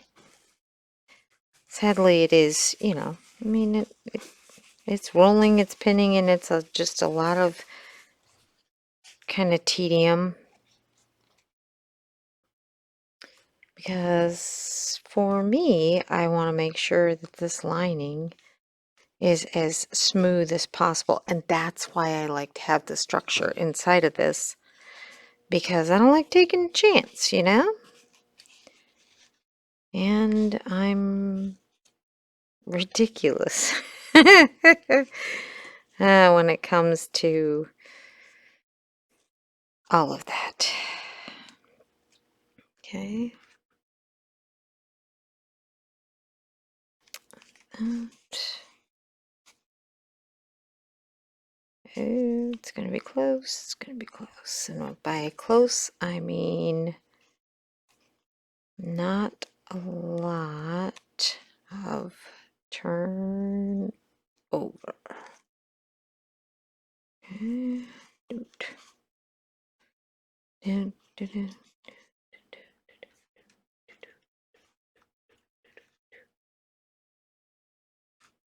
I just keep spinning around, praying that maybe one of these times it'll magically come out with no glue. Okay. Almost there. Now, I'm gonna launch. Oh, we're gonna cut a dart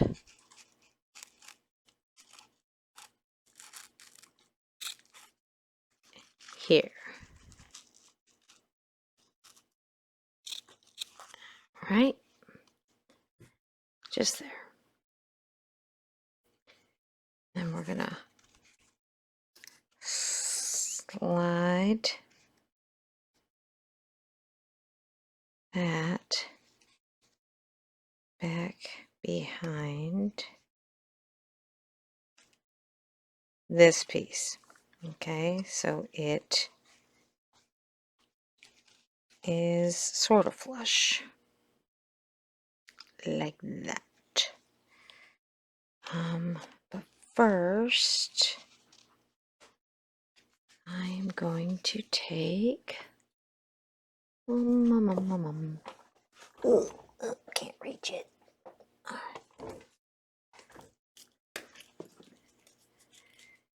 And I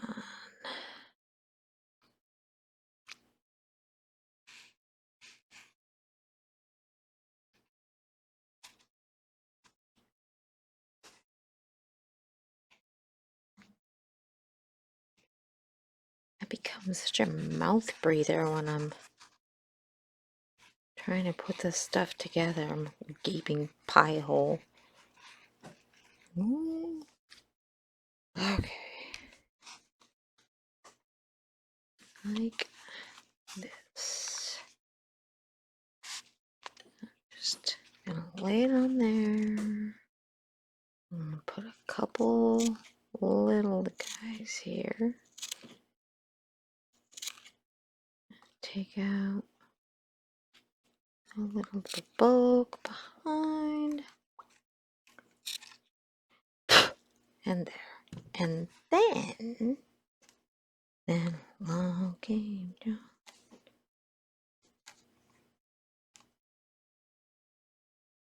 We roll that behind. Ta-da! And that's it. You're done. Leave the pins in, slap it on the lamp. Have a good night. No, I'm just... I wish. Okay. I don't like trying to do cording at the same time as like lining this. It's just... So that just means that we will be sewing. Alright, here is my caved needle. Alright. Yep, that little brace down the back of that definitely helped. Oh, look. I already have it set. And then this goes here. Okay. Now, when you go to do this, you can do it however you want, obviously. But what I do is opposite of when I sew the cording on, when I'm sewing on lining or pillows, seams together, things like that. So number one, I need to make sure that I leave enough of a gap somewhere to marry my cording. So since this is here, I'm going to so this is here, and I need to come over here and drop it down a little bit so it's actually in focus. It's here. I'm going to come through the needle point in that edge that I folded over.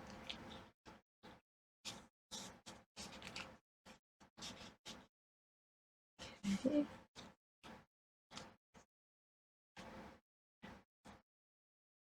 I sincerely hope that the store, whomever, does not have a problem with how I did not perfectly align the seam. But since it's up in more, no, I don't think anybody's really going to say anything.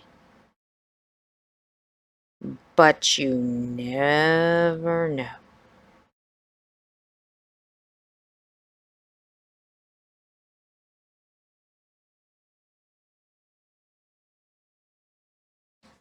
Okay. Ooh, that comes out. Now, I'm going to make sure that that gets rolled back under. Okay. This, I want to go here, because I'm going to grab, I am driving it to here. Can you see that? See that curve? Sort of. A little better. I have to stop this and refocus. Then we slide it on through there and just keep going. After holding the lining for so long, tonight will definitely be an ibuprofen night, because I squeeze and I pinch with this other hand and it definitely gets tired. So I'm going through this edge into here. Okay.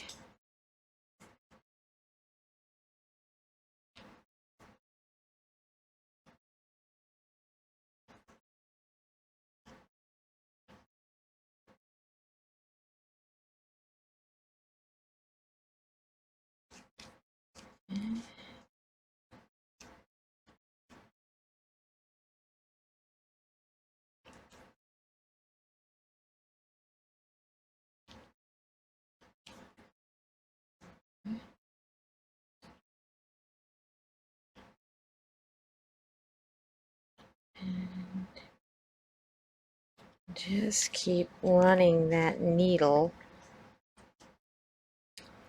through that fold and pulling it tight.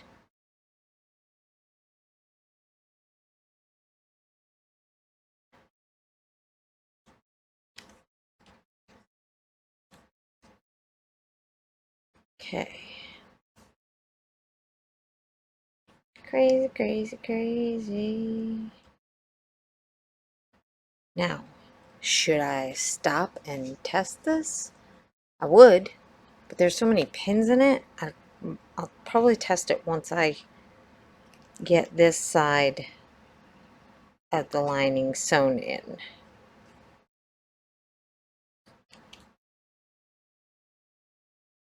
I keep stabbing all the pins into my ironing pad. So let's just get those all up.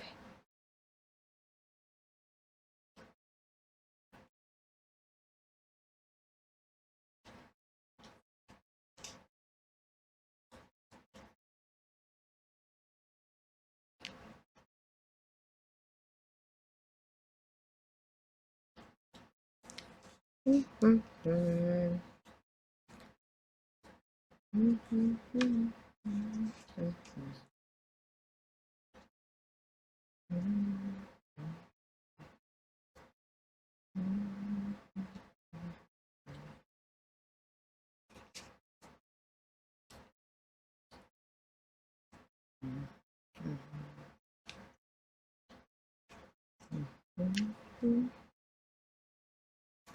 Okay.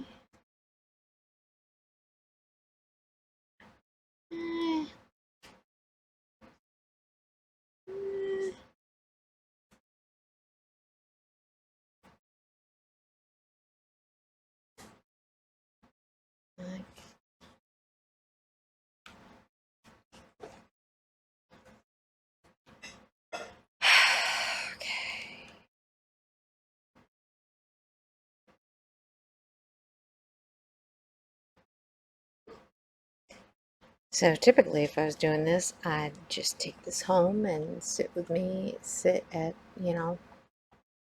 um, and watch TV and do all of this hand sewing. But because I'm trying to teach you how to do this,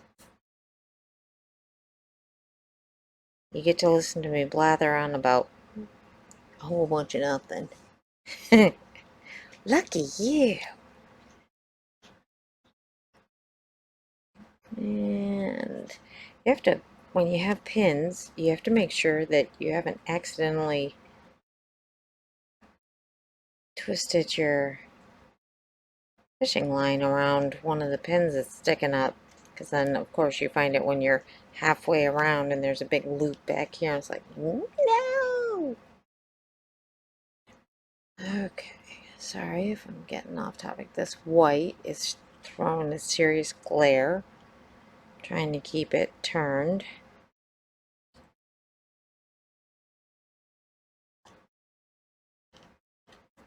Okay.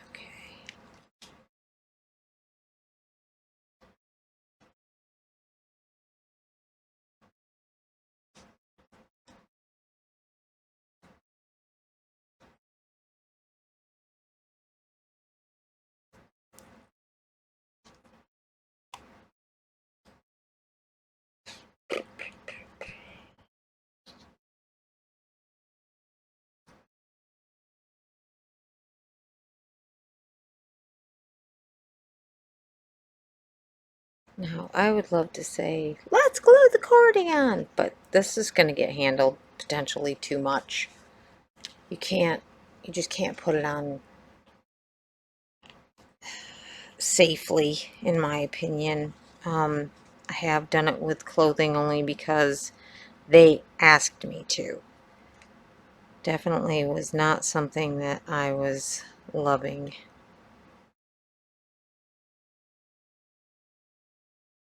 And one person wanted Velcro, and the thickness I had to use, she just wanted one piece of Velcro all the way across. It was like this really extra thick stuff. And oh, that was awful, awful, awful. Trying to get through all of the adhesive that they had because they didn't have it without adhesive, so I could just use my stuff. Oh, trying to pull a needle through adhesive. I won't ever use 3M tape on an edge. The first crown that I did, instead of gluing the lining that goes on the back side around, I took it and used, I was like, I got this 3M tape, or this double stick tape. I'm going to use that to put this down. Oh, biggest mistake ever. I sat there, I had to use pliers to get it through that thick adhesive. It was ridiculous.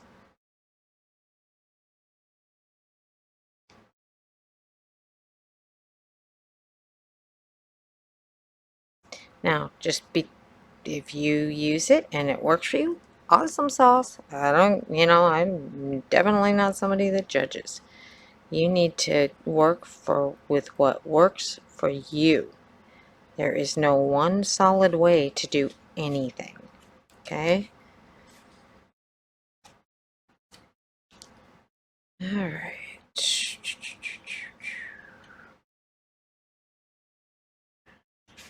And now we're going like this. Yay, we're halfway. Yay. Well, on the bottom.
Stop it.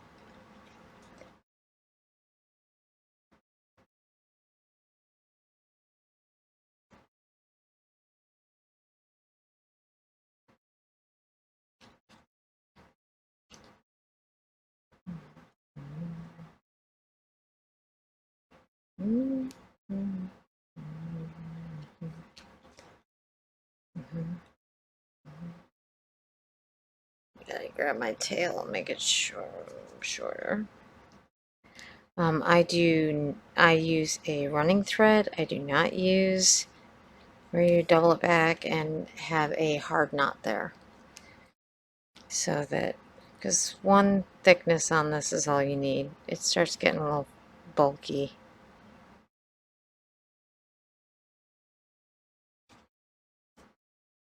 And trust me, with the way I love to pull tight, yank it. It's like, oh dear.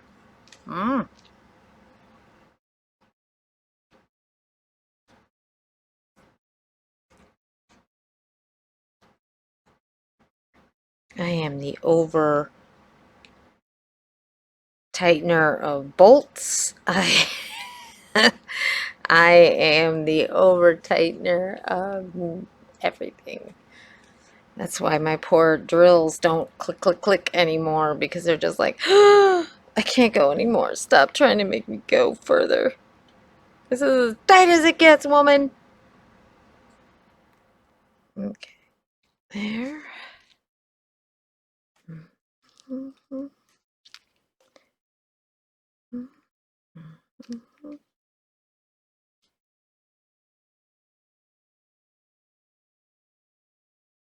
I gotta take that out. I'm running into it. So it's in, curve, under.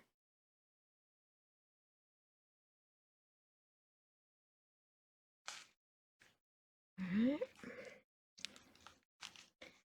We'll have, I think, enough to get all the way to the end. Please, please, please. I don't want to have to make another knot. Bam.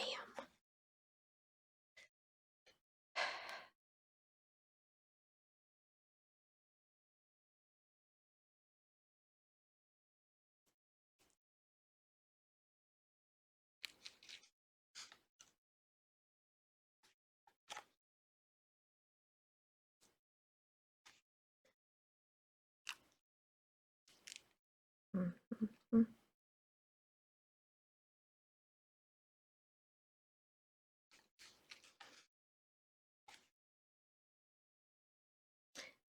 Alright. I have bored you silly with detail, detail, detail, detail. And now, bottom one is.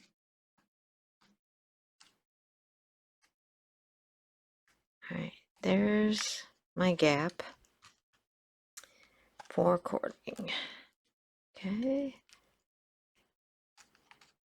Let's do more than do less.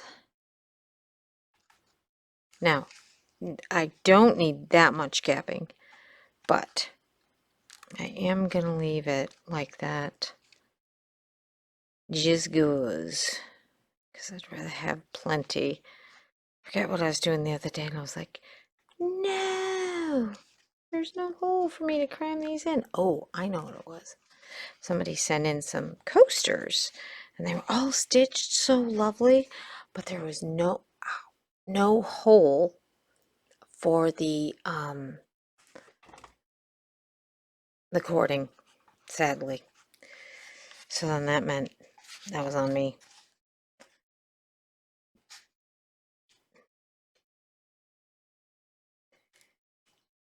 All right, we are going to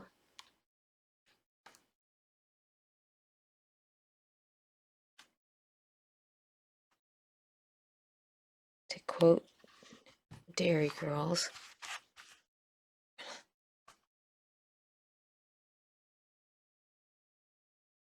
give a little prayer.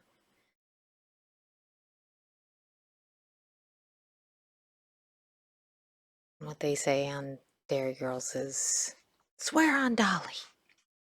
Dolly Parton. It's a funny show. I love all the British stuff.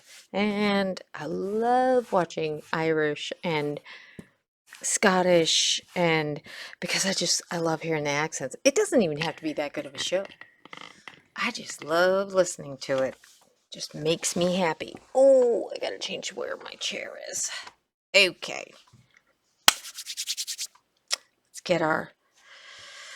do we? Do we wanna? If I start crying, please just forgive me.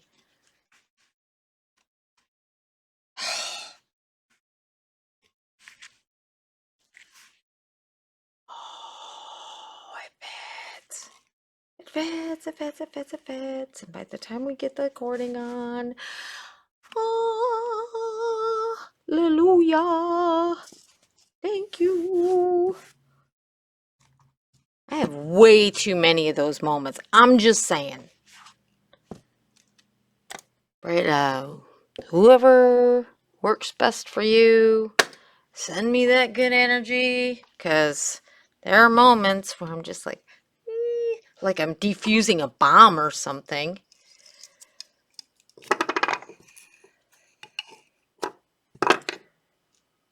All right, so 1, 2, 3,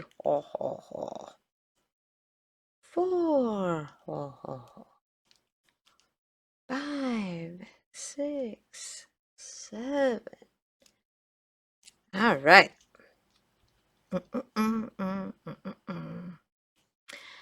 Set it with a little glue. Boop, boop, boop. Boop, boop, boop, boop. Wow, got a little Hello Dolly, got a little Sesame Street. It's not. It's not ha ha ha. It's mo ha ha. The count. Okay, Kelly needs to sleep, I think, because getting a little slap happy. All right, we are going to, again, plan here. So we're going to start here.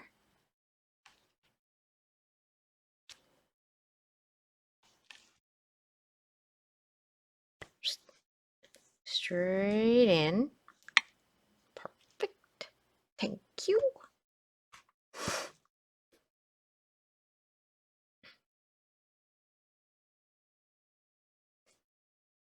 Little jump to here.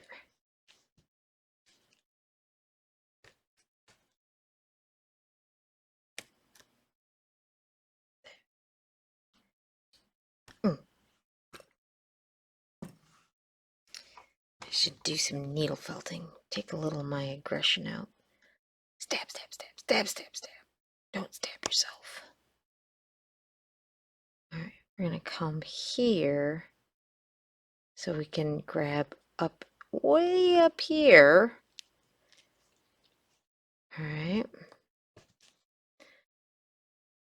So that this will roll. Tuck and roll, boys. Tuck and roll.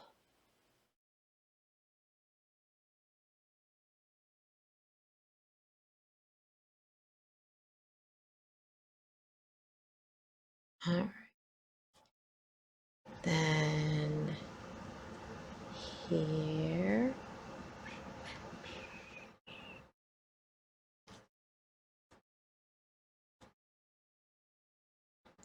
Stop that. Again, grabbing everything but what I want it to just flow along.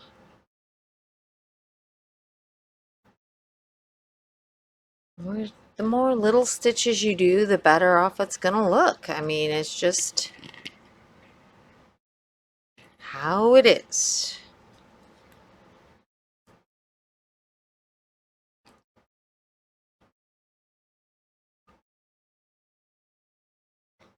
Tomorrow morning, when I wake up, I shall be questioning my life choices.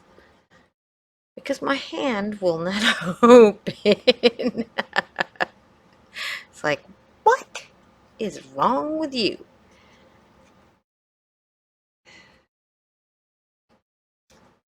Could be so much smoother, but we just don't have the room. So for quite a while, I would only finish things that were my own design, just for this reason, because I just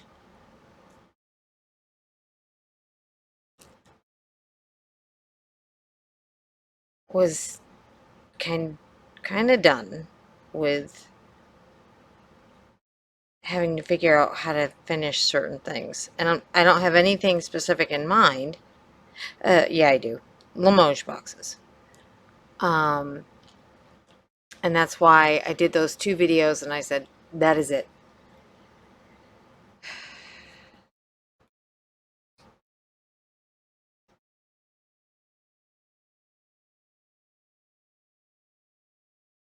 They keep trying to sneak them in on me, but now that I take kind of anything, I still won't take those. But we have some of the little mini houses, 3D houses that we're going to do, like the ornament size ones. We have a lot of good videos coming up. I do find it hard though when I try to do all of these videos, is because it always takes longer because I'm always screwing up being off camera or behind the little window where you can see me face on. Yeah, that's a thing that is annoying.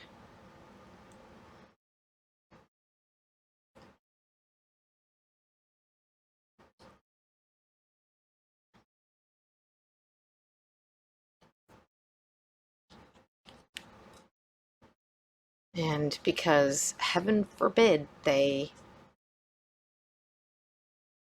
checks on YouTube where they go through and they assess everything that you have put in your video. One time I had the radio on and I forgot that it was on, shut it off. That's the one that I can't get any kind of monetization on because it had a Beatles song playing at the beginning for like 2 seconds when I shut it off. And the video was so long, I couldn't like go back and edit it. It took forever just to get it to upload onto YouTube. And I knew what was going to happen, and I just went, you know what? Forget it.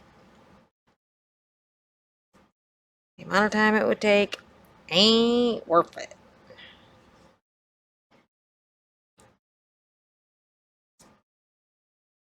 So next time, maybe I might take a page out of Funda and cut this out of the flashing that is used, the metal flashing that is used around. And for the boxes, it's harder because it wants, they have a special thing that rolls it to keep it in the round shape. And I can't afford to get one of those. But I'm gonna consider it because for that, I would figure out a way to do that, the angle thing that I showed you where you go past and it's a beveled piece and a beveled piece, because then that back seam is supported. And I really dig that idea. I think that's really a really good idea. But again, I don't know that I'll ever get another one of these to try it on. And, you know, I don't stitch, so it's not like I can just go, I'm going to make myself one so that I can, I got too many other things to do. So, therein lies the rub.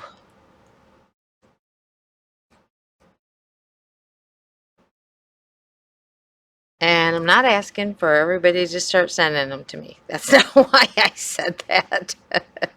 But I do think the concept is very interesting because I can already see that just doing what I've done, sewing the top, sewing the bottom, putting the little brace in there, it is nice and sturdy-ish. But could be uber sturdy. Okay, wait. All right. I accidentally came up through and my fishing line was in the loop. I'm like, why is that not laying down?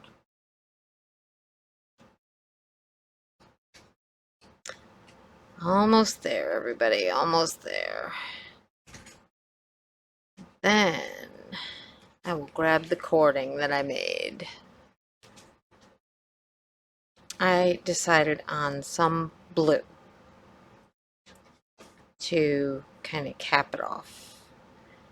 Plus, it looks like the fiber that the thread that they used is a little more winter white than bright white. So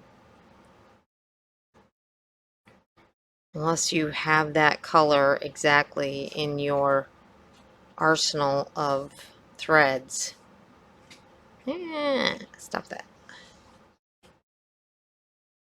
You don't necessarily want to use it.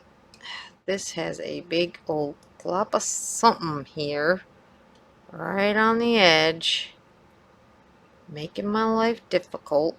Come on. Backing it off because I'm picking up some of that light blue.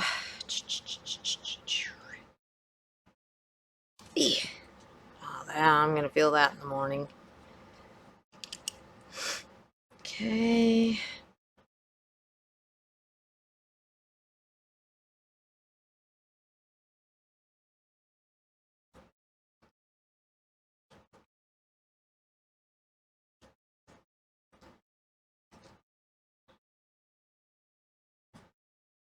All right. Now, so, a person that has been watching my videos, and has now become a finisher, sent me this piece to finish. And I said, if she wanted me to, just explain it. And I said, well, I will make a video of it. And then that way you'll always have a reference video. After seeing this video, I wonder if she'll actually continue to offer to do them. Knowing what you do want to have to put up with and what you don't want to do are two very big things for finishers, which has also led us to having a bit of a shortage, because the people that do the specialty items are kind of far and few between. And yeah, so it's a thing. But hey, I'm trying.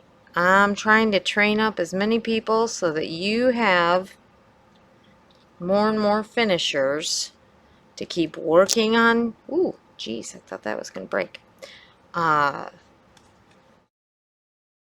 Working on your pieces and hopefully getting that slush done so that everything comes a little bit faster, but it's so difficult. And you can see why. I mean, it's a thing.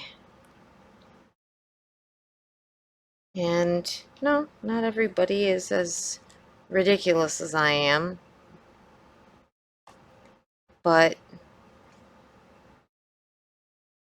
you definitely want them to be able to take the time that they need to and still be able to get paid a fair wage. Alright, 3. And hold and pull. So close. So close. See? Pretty good. Pretty good. We don't see as tremendous of a bump out anymore. I'm thrilled with that. Okay, so I'm going to wheelie over here. That's exactly why I did not put carpet down. Even though in the wintertime my floor gets really cold because there is garages that go under my building. Big building. You wouldn't think to look at it, but alright. Kind of like walkout basement thing. They're walkout garages. Alright, so now I want to go this way around because I want to constantly come up on the back side as I sew around. And why is that? Because I want to make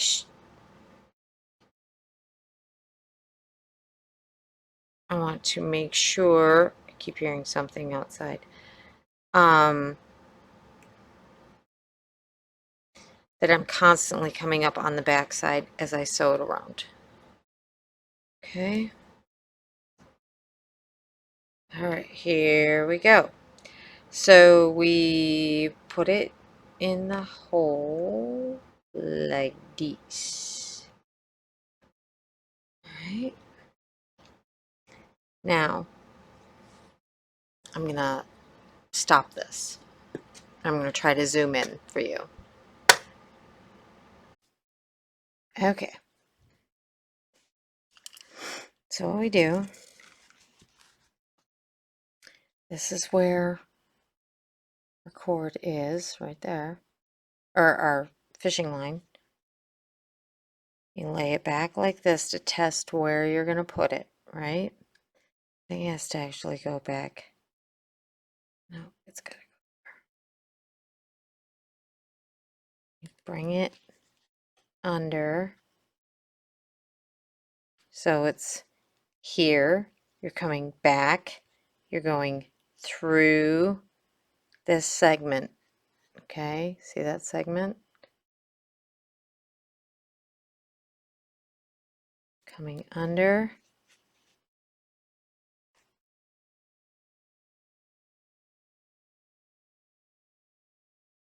And up. Then,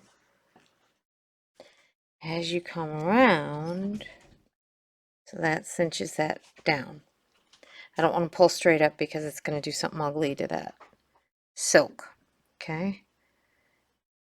And you just keep, so here it is there. We bring it back through there. And we don't just go straight in. Bring it back just like another stitch.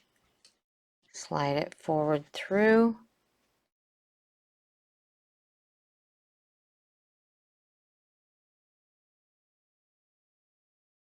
Okay. Like this. Okay. And again, we pull it parallel so that it doesn't rip our silk. And we just start trying to zoom around.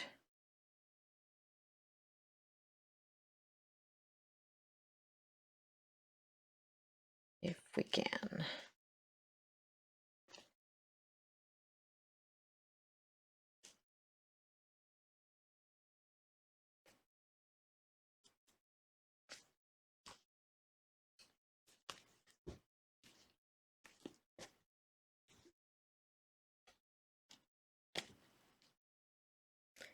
We're going to roll it so we know it's staying on the edge and pull straight out.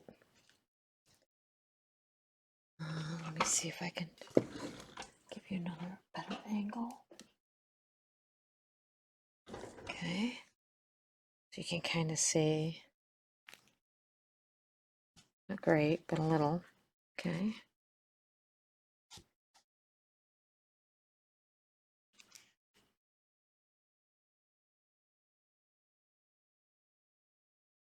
In, through,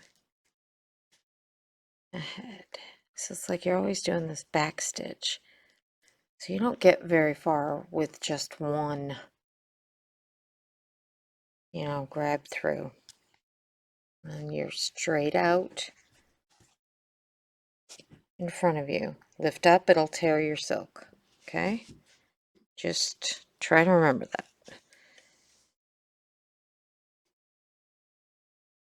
I'm just praying that this will be fine enough.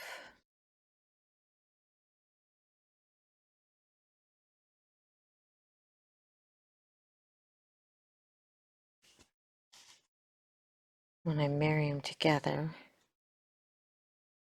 I might try to do it without putting a big piece of glue in there because I know it's already pretty tight. Okay.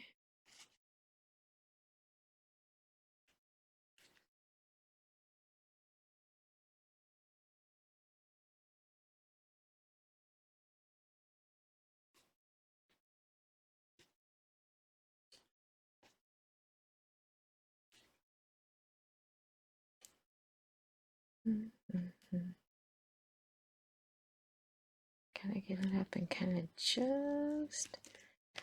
Now we're doing that Goldilocks thing again. It's just right.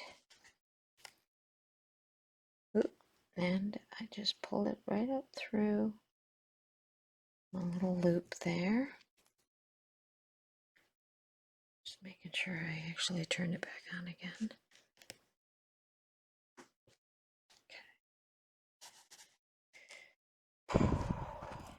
And then I give it a couple turns, roll it a little, because it starts to get dumb and crimpy.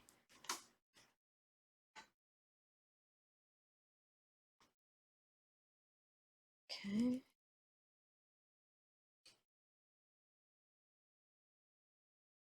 So, sometimes when you're using silks, you want to only grab the fabric every couple, because then it, especially when it's a flat back, it's a little different when it's the lining, but it stops it from having pull marks along your edge, especially when it's on the back.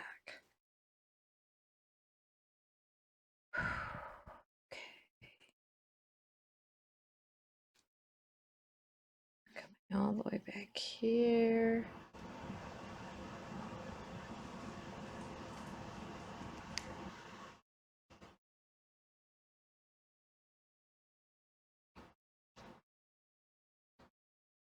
Definitely get that styro Christmas tree.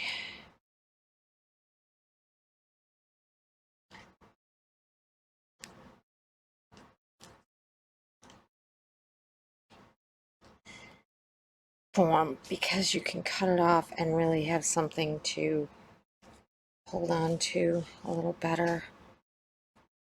Okay, now you can see it's causing a pucker because of how much I am pulling, so I'm going to get a little, take it easy because I don't want to wring this in so much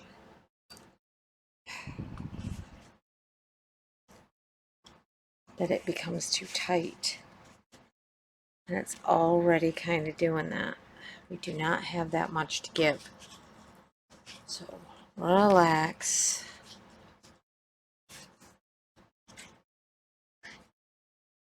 Okay. Just gonna... Definitely shipping it with this thing on. This ought to be interesting.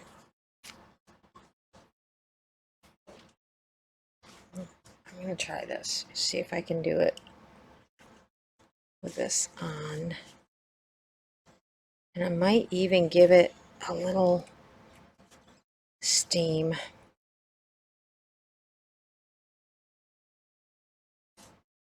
Yeah, you may want to reconsider. Oh,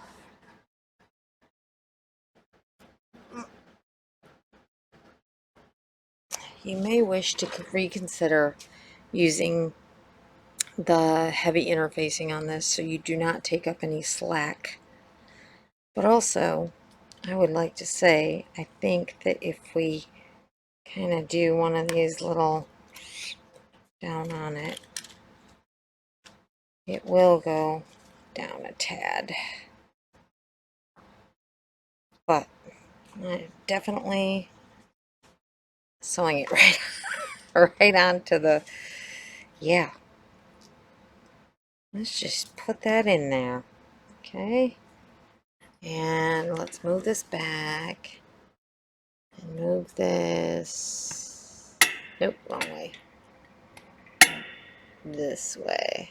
Okay. Trying to keep you centered. Doesn't always work. I mean, that just spun on there, so it's not so tight, but...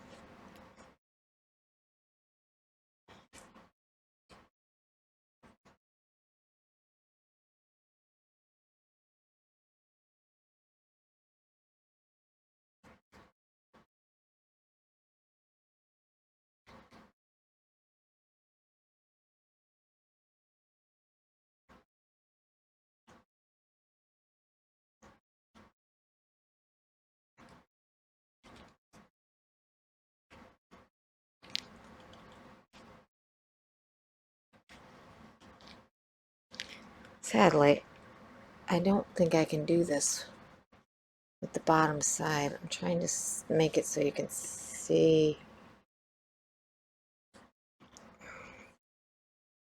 Maybe here? So you can kind of see a little bit better.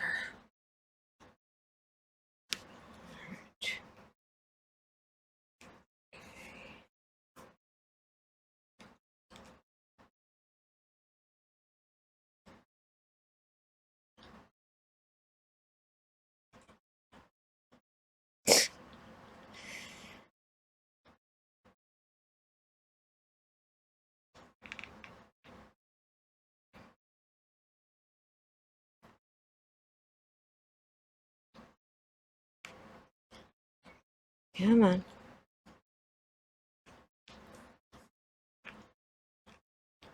I'm grabbing onto the frickin' fishing line, so it's holding it a little bit much.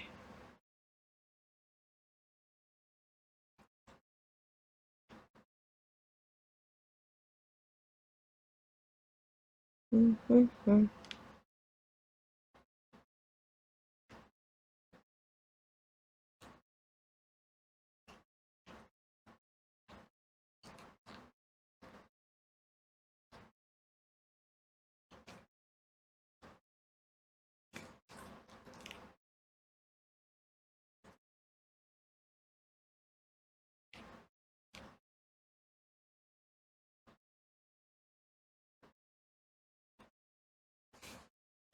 Turn this.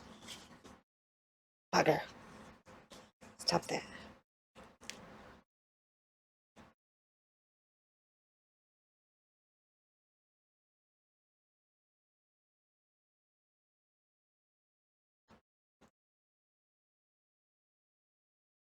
Too far.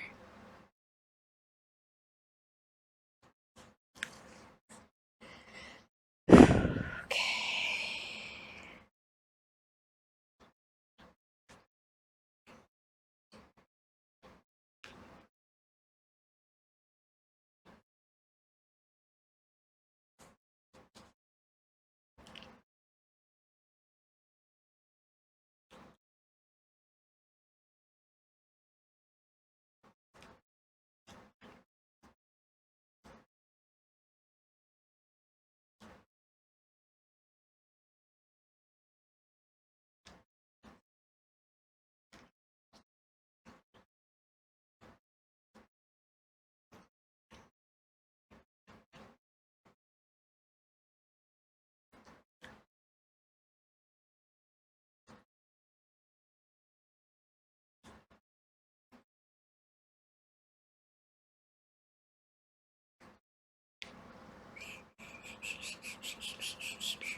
Okay, so I'm going to push that back up because my needle gave it a little dent.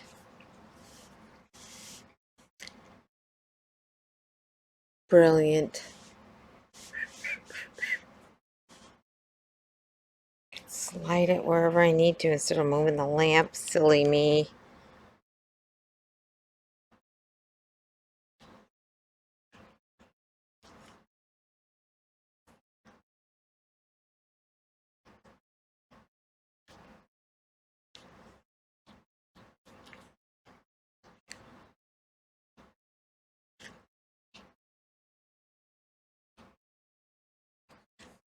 Now, I probably am going to give these edges a little steamy pressy thing so that these lay down a little nicer, hopefully.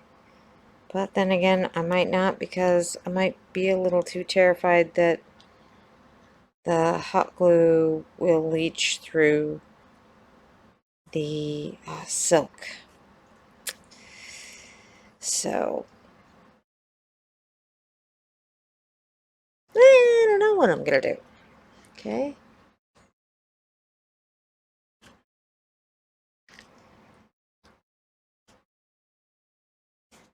We shall see.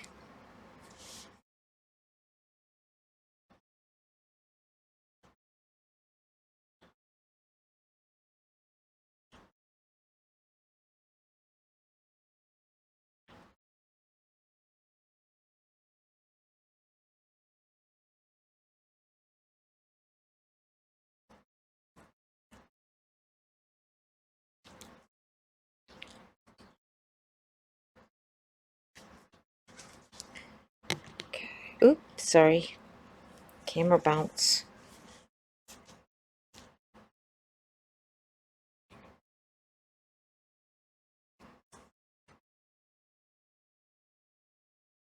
Mhm.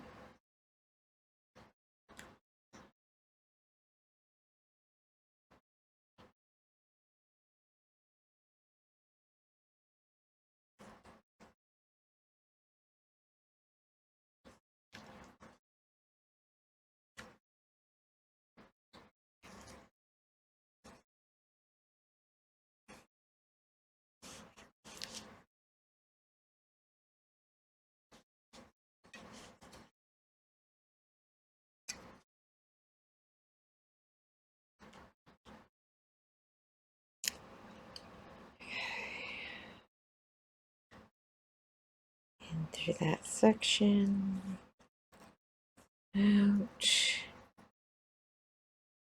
Back.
Almost there.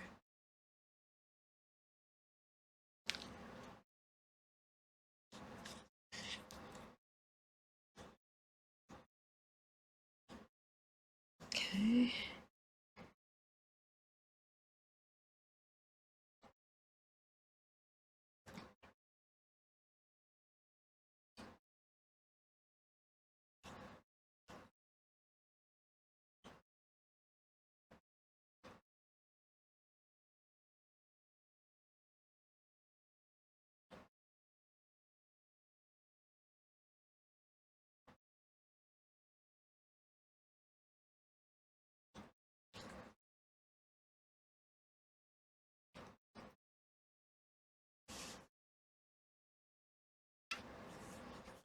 Okay.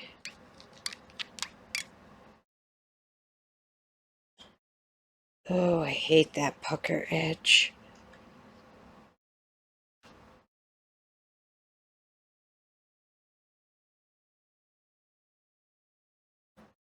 I do.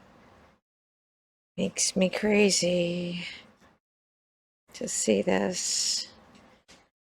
And I'd like to pull it a lot tighter for the cording, but it's going to neck that in so tight around it. If I do, it'll risk not being able to take it off.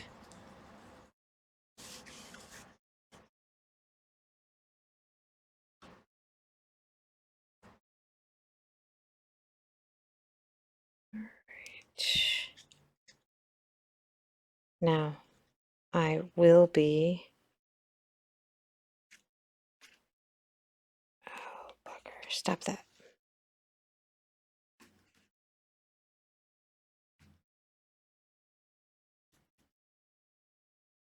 Attempting to put this in without the fluff glue and smash, because I'm afraid, yet again, if I do, the bulk that is there will be too much. Okay, take this off. Okay, I think I might have enough to continue, but I do have a second one just in case. So now I'm going to cinch this here. I'm going to tie it off.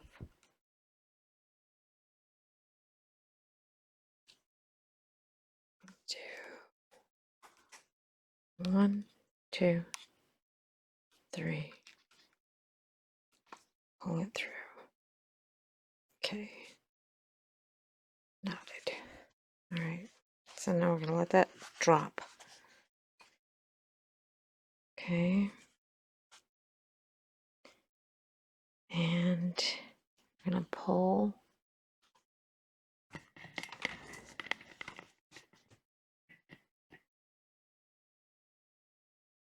Let me just try and make sure it's still in focus. Okay. I'm going to shred this away.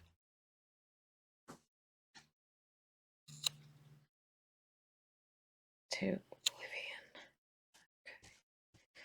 And then this, I'm going to tie off right there.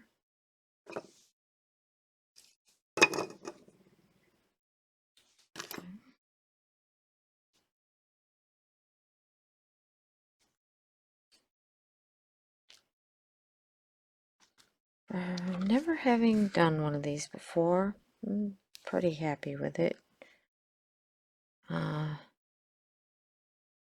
Not like super happy, but I'm gonna quote a favorite of mine. That'll do, pig. Love Babe. Such a cute movie. Now, cut it. Take this little extra and put it right past it. See if we can use just this one piece to do this whole thing.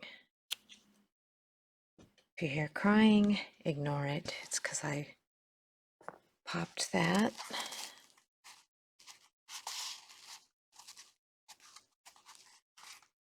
I'm just looking at what's happening with this lining. Just so much bulk. Okay. So there we go. Ready? We're going to marry this. All right, I'm going to...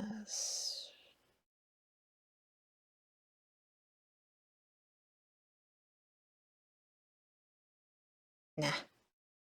I was going to stop it, do a video of it. I'm just going to keep going. So we're going to put this in. We're running it parallel under And we want to try to make sure that it's up high so that it sits up nice on that ridge. Okay. Now, this goes in on the back side. I'm gonna try to open that up and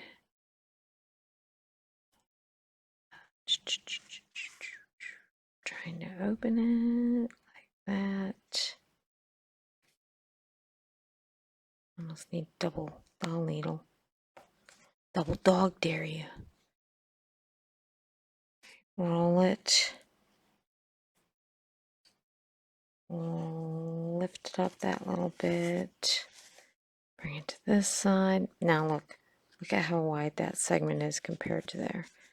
So I gotta pop that back out. Twist it over again. Open that up.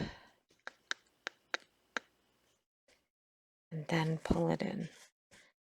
Then it's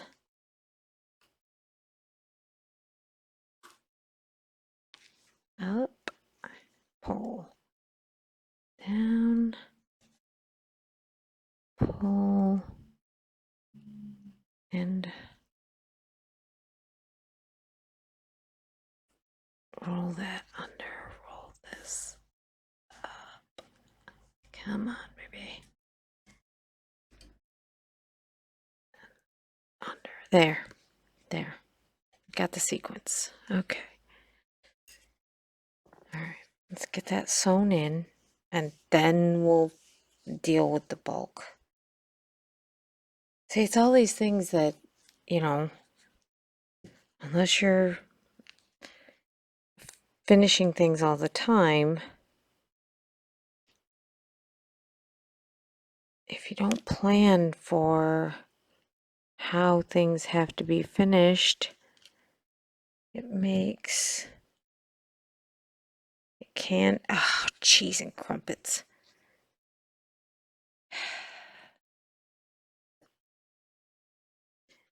Go like this, into here.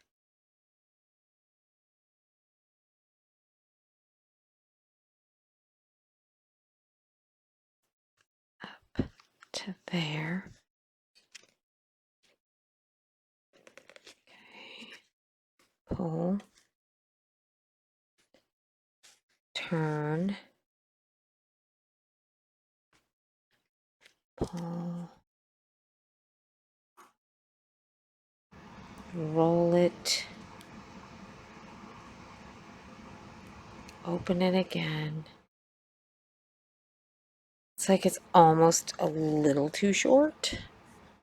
And looking at it, I would say, are you kidding me? That's too short? Yeah. Yeah, it is. So this has to be pushed under a little more, and that goes back into sequence. There. Like that.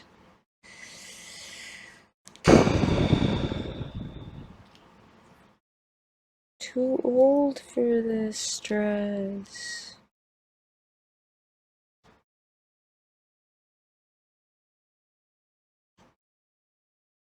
Because now I see it wants to pop back out again.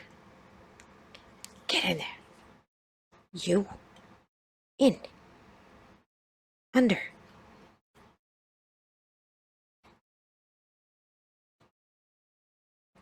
And under. There. And then needlepoint. Out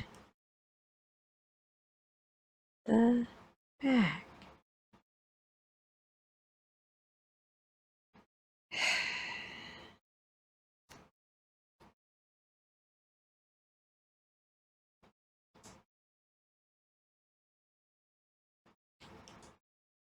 In the material.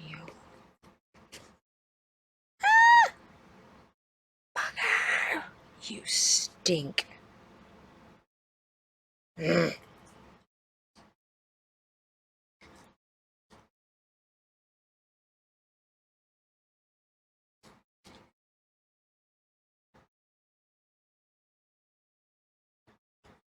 Get in there. Get in there. I said...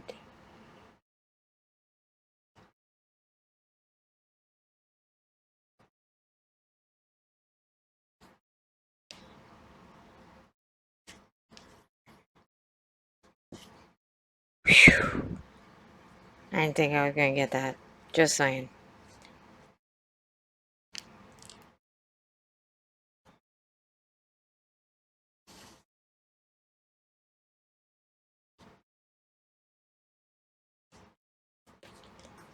And now I have a tension headache.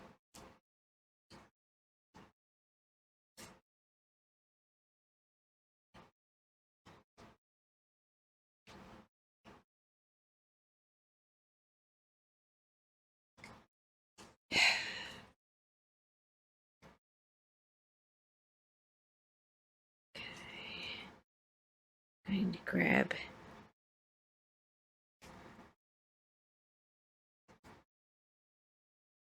here. 1, 2, 3. Pull. And under. And out. So that the tail, if it gets yanked on, doesn't pop out. Okay. Now, I'm going to give this a little massage. Okay. Like so and so and so and so. Is it perfection? I don't know. Alright, so now with this side, it's not quite as dire as far as because it's down lower. But I am going to see.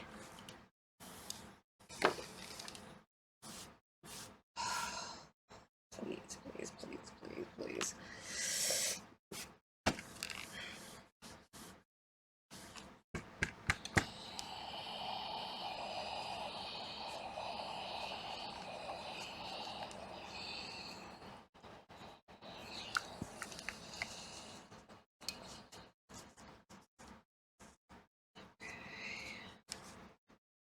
Not horrible things yet.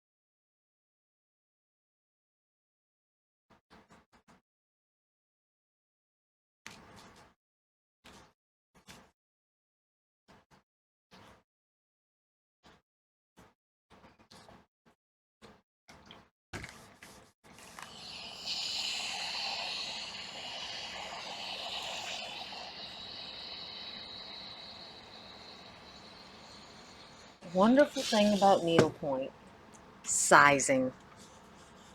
You're like, oh, the joy it brings me when I'm all stressed out. I'm like, no, it's the sizing. Oh, that's funny. That's funny right there. Okay. See that guy? Pull this. Push that. Push that. Beautiful. Look at that. Okay. Again, never going to be perfect where there's a lot of bulk. It's a lot of numbers, Tony. Another obscure reference.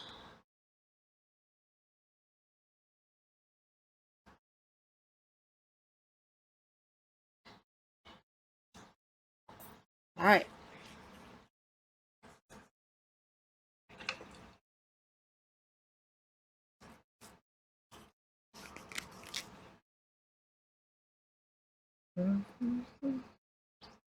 I'm still going to worry about the bulk.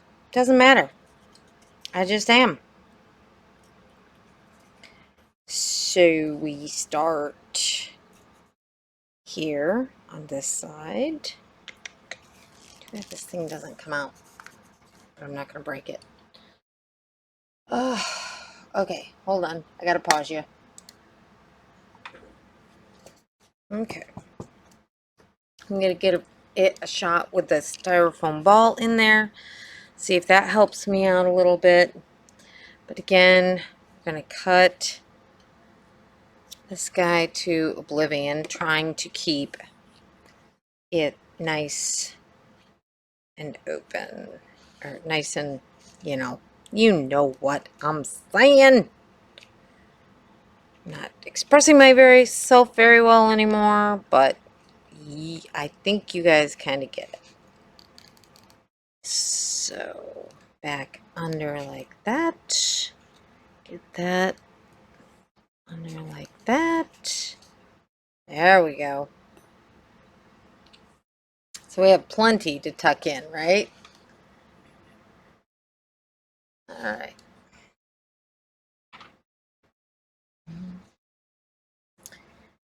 And we need this.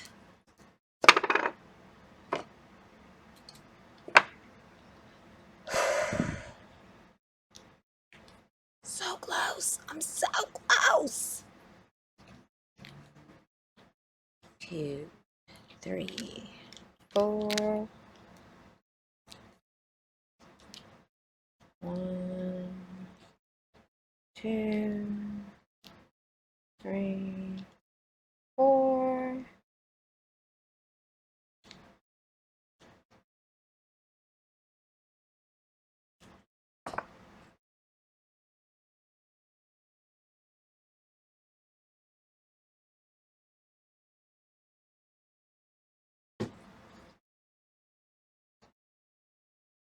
Okay.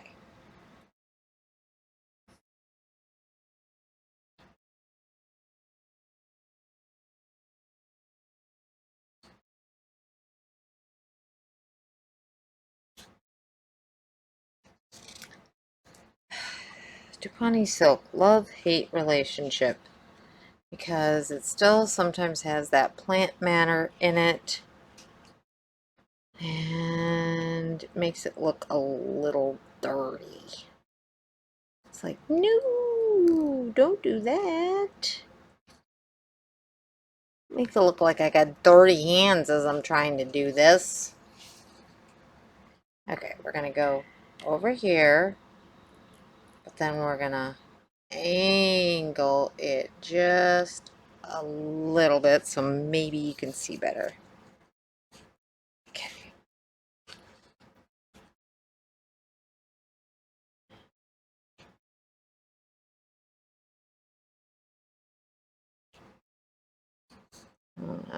Let it be faster to take the styro out. I just don't want to crush anything.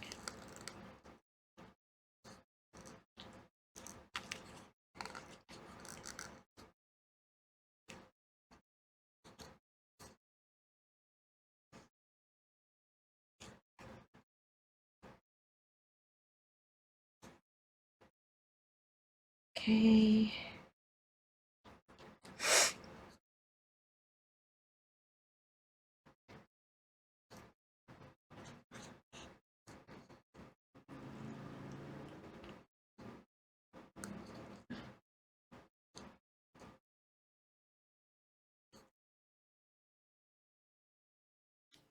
Mm -hmm.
out.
I hope you guys are fast forwarding, because oof, it's always the last little bit that's a killer.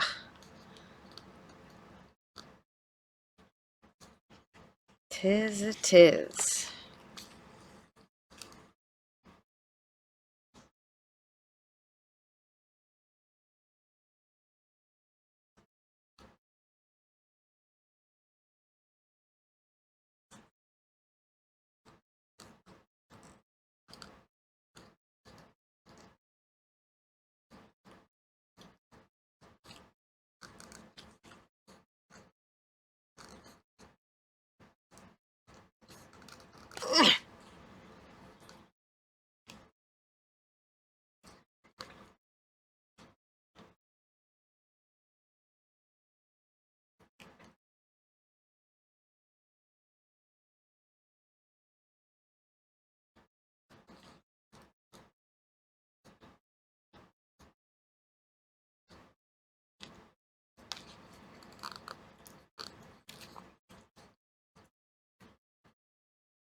Okay. Just keep swimming. Got this. Can you tell I'm getting tired?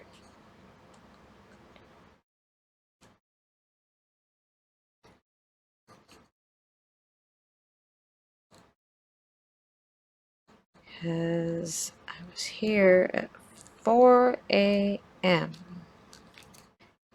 Oof. Yeah. Welcome to Kelly doesn't sleep much anymore. Not that she slept great before,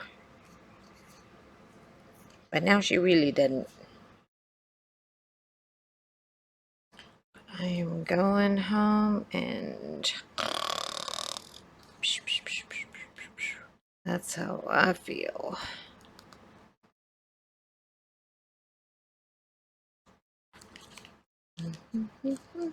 Okay,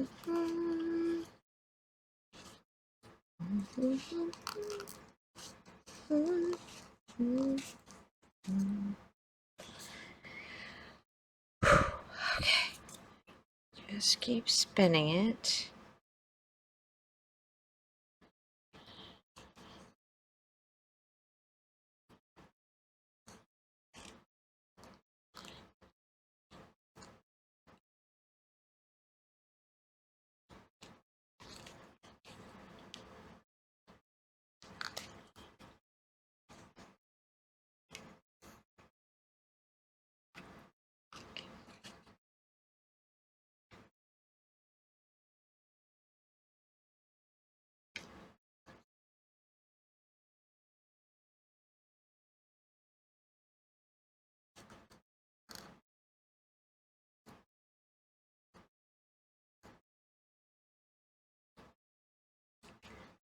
I'm afraid I'm not. You can't see this, but you can.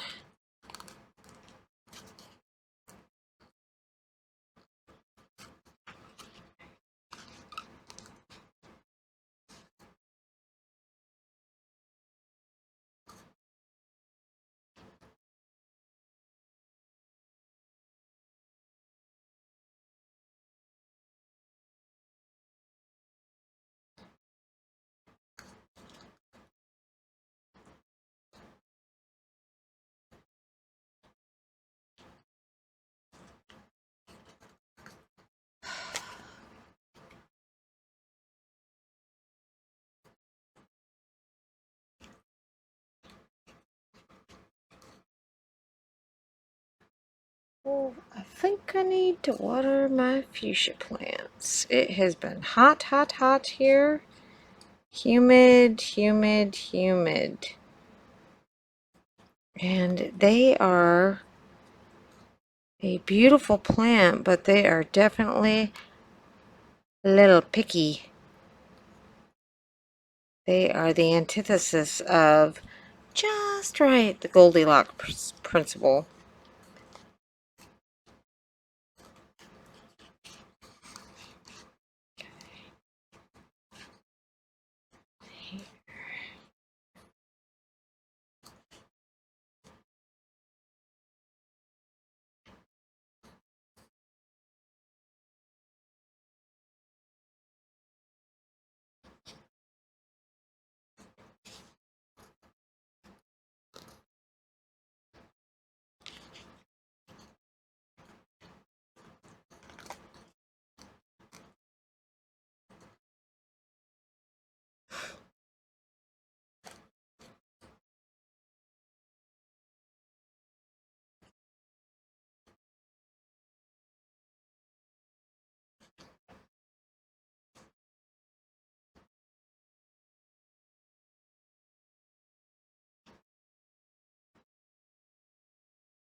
Yeah, I'm definitely going to have to do something else tomorrow other than finishing,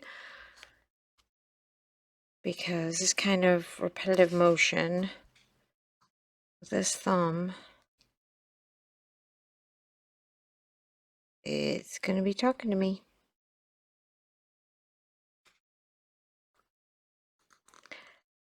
But let it talk. I got stuff to do. Painting and finishing. And I don't want to drive around on the Cape this weekend, because you know why? You know why? It's gonna be crazy here.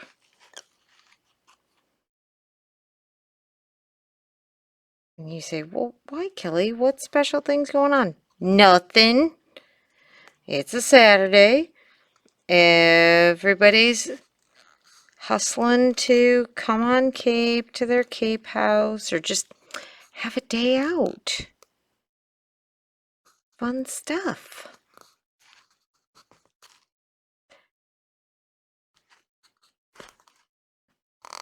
If it's cool tomorrow, I might try to plant another bunch of flowers out in my garden.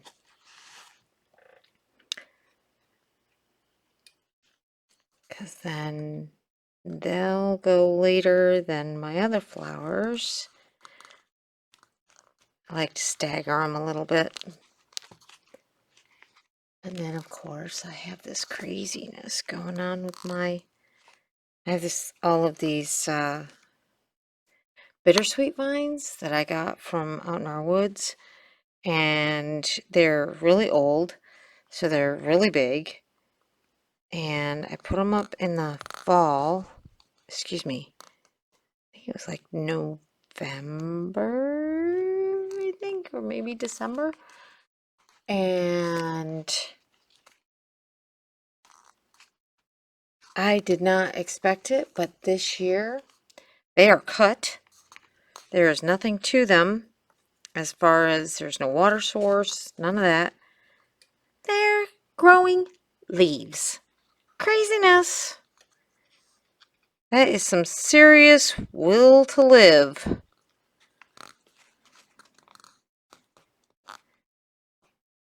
Okay. Oh my gosh, we're almost there. Whoa, I see the end in sight. Shh, shh, shh. It's like going into the ER and saying it's not busy. Be quiet. Don't get too excited.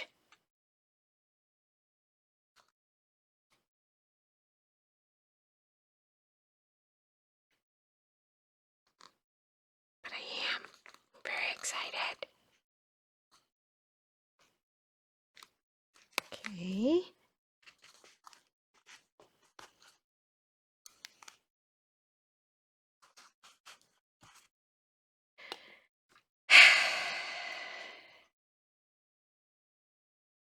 Almost there.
I'm so easily distracted.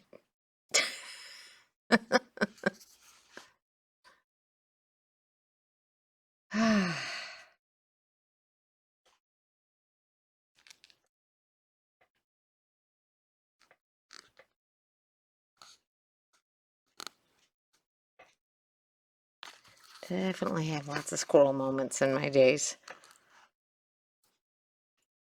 Okay. You need to roll under a little piece of fishing line.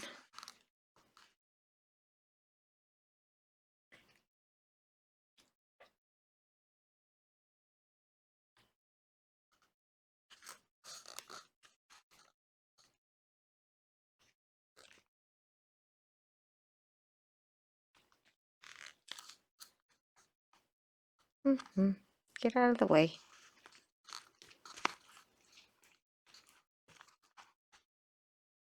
Bring it up, twist it.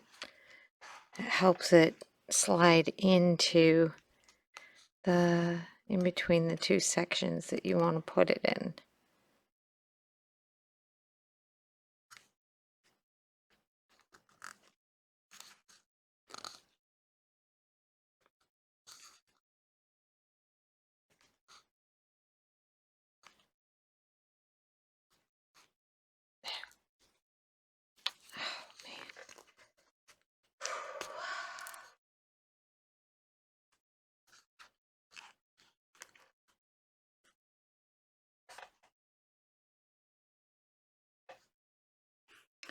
So if you ever see your fishing line, just remember to think of pulling it up and twisting it, and it should fall into in between the two pieces.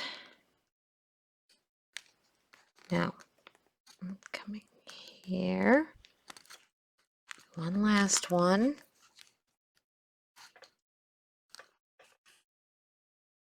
I don't want to get myself too excited yet.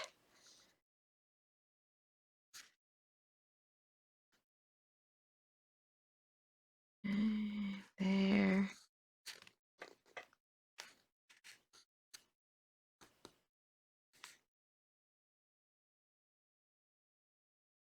All right. That's as far as we're going with it. Okay. Like so. Now, just going to turn it this way so we have better angles.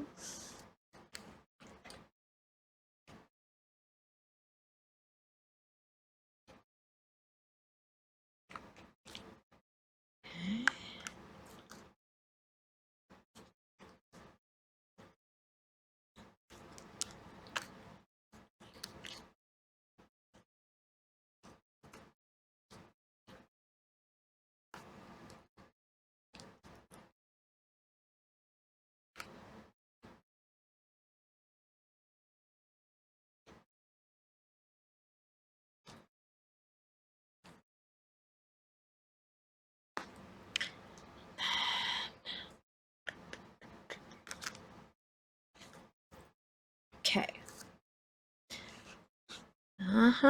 Do you see that loop? You see that word loop? That is why I say never count your little chickies before they're hatched.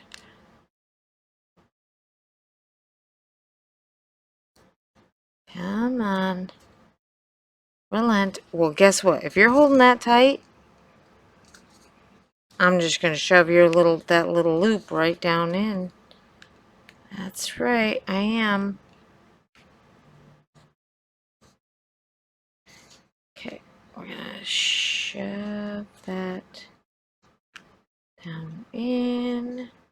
Doodly doo doo doo. Boom. Okay. Now.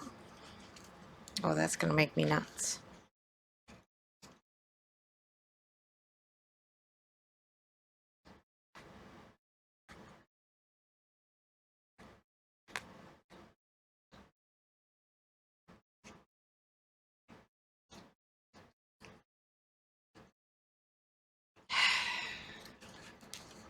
See? This is why I don't get excited. Right here. It's being dumb. And if I yank on it too much, it's going to get worse. So now I'm going to tie this off, right? About over here.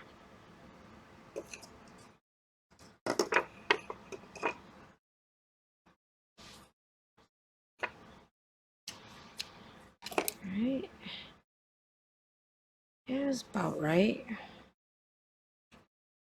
Another half hour.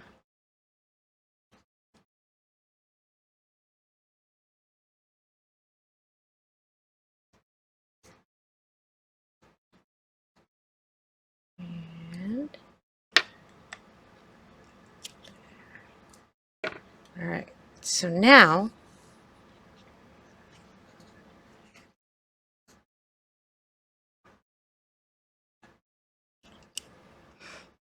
this comes to the back in, sliding it parallel. Okay, take that piece of fishing line. I'm going to get it right under there. Okay, and from the front, this goes back in yet again. And we pull that under.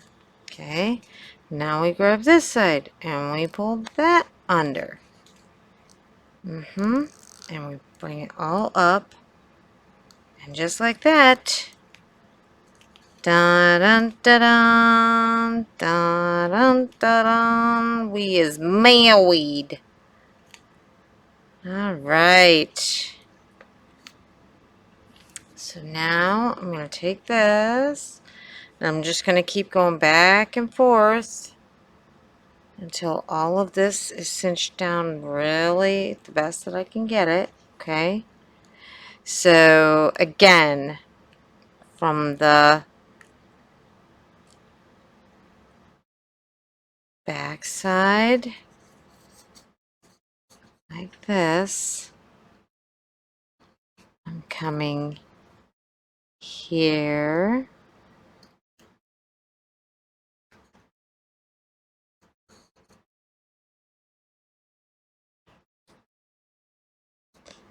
and then grabbing here. You can hardly see this because the camera's right in my line of sight. Okay.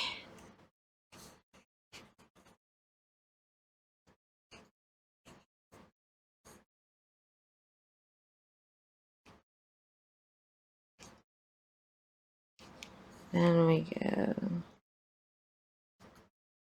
here. And then into the silk.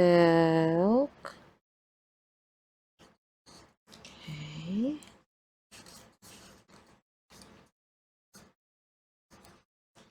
Alright. Boom. Now we come back through here. Ooh, waste canvas! No! You do not get to behave that way, waste canvas. You get under there. None of that now. Not having any of that.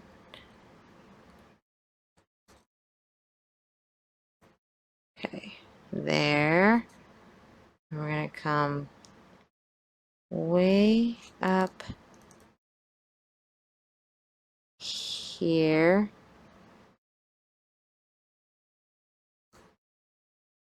To the back.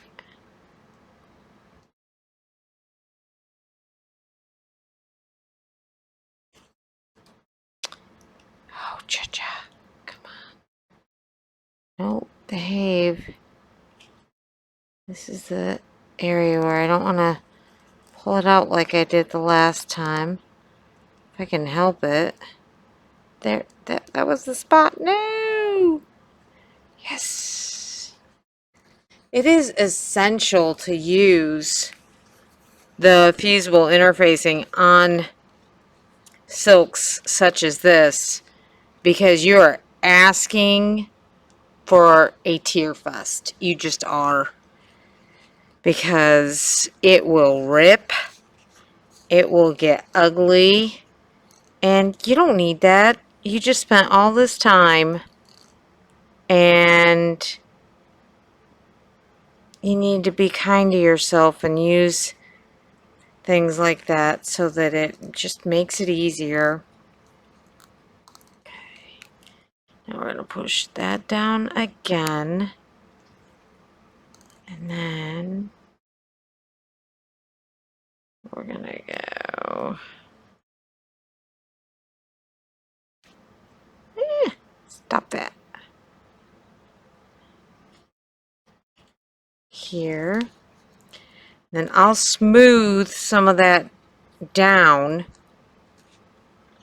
here. That's real, okay, that I've been kind of pulling on and making into like wrinkles. Okay.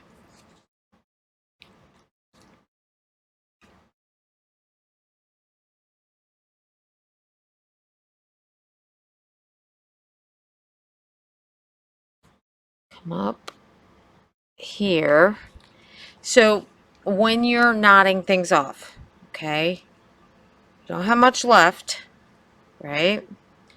And you're done. You know, this is it. Okay. You know, I know that it can be smoother, etc., but I have to be Elsa and let it go because I will make myself crazy trying when I know that there is a way to do it where it is smoother on the interior, but it's just not feasible. So now I'm going to do my knot. And you're like, Kelly, you are in the needlepoint stitched area. What's going on? Well, you pull it under. You pull it like this, and you're like, I can see that. But you can't after you put it back in. Pull it all the way through. It buries that knot down under, and it gives you enough of a tail.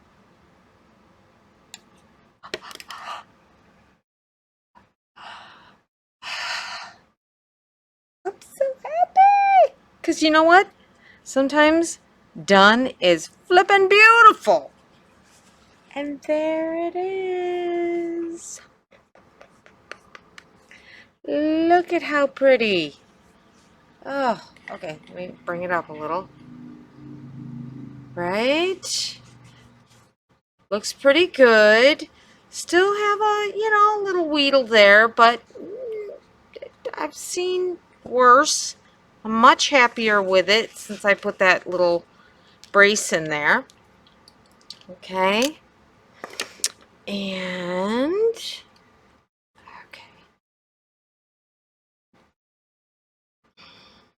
okay.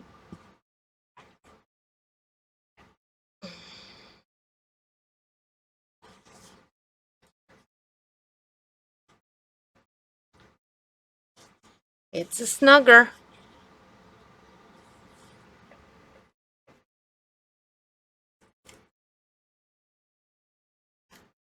Like I said, would I like it to be a little bigger? Of course. But you know what? I think it's pretty good. All right. Gonna give you your last look. It's so big, I gotta change the camera direction. Okay, everybody. Here it is. Our cute little lampshade.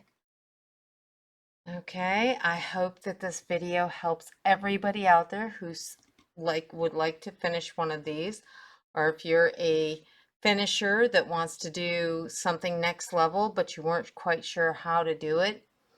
Here it is. Just like that. Your cutie lamp. Now, of course, if this is your piece, you could trim it out with some beads. You could do all kinds of different things to it. But for right now, we just know that it is a adorable little lamp cover. We figured out how to do it, even though I haven't done it before, at least not this version. And I really appreciate you hanging with me through all the hand sewing. Even if it was fast forward, or even if it was me going, because yeah, you're fast forwarding or you're playing it at 3 speed, whatever. I hope that you guys just keep on finishing. You can do this. And if you have any questions, please get a hold of me. Have a wonderful weekend, and I'm going to bed. Good night, everybody.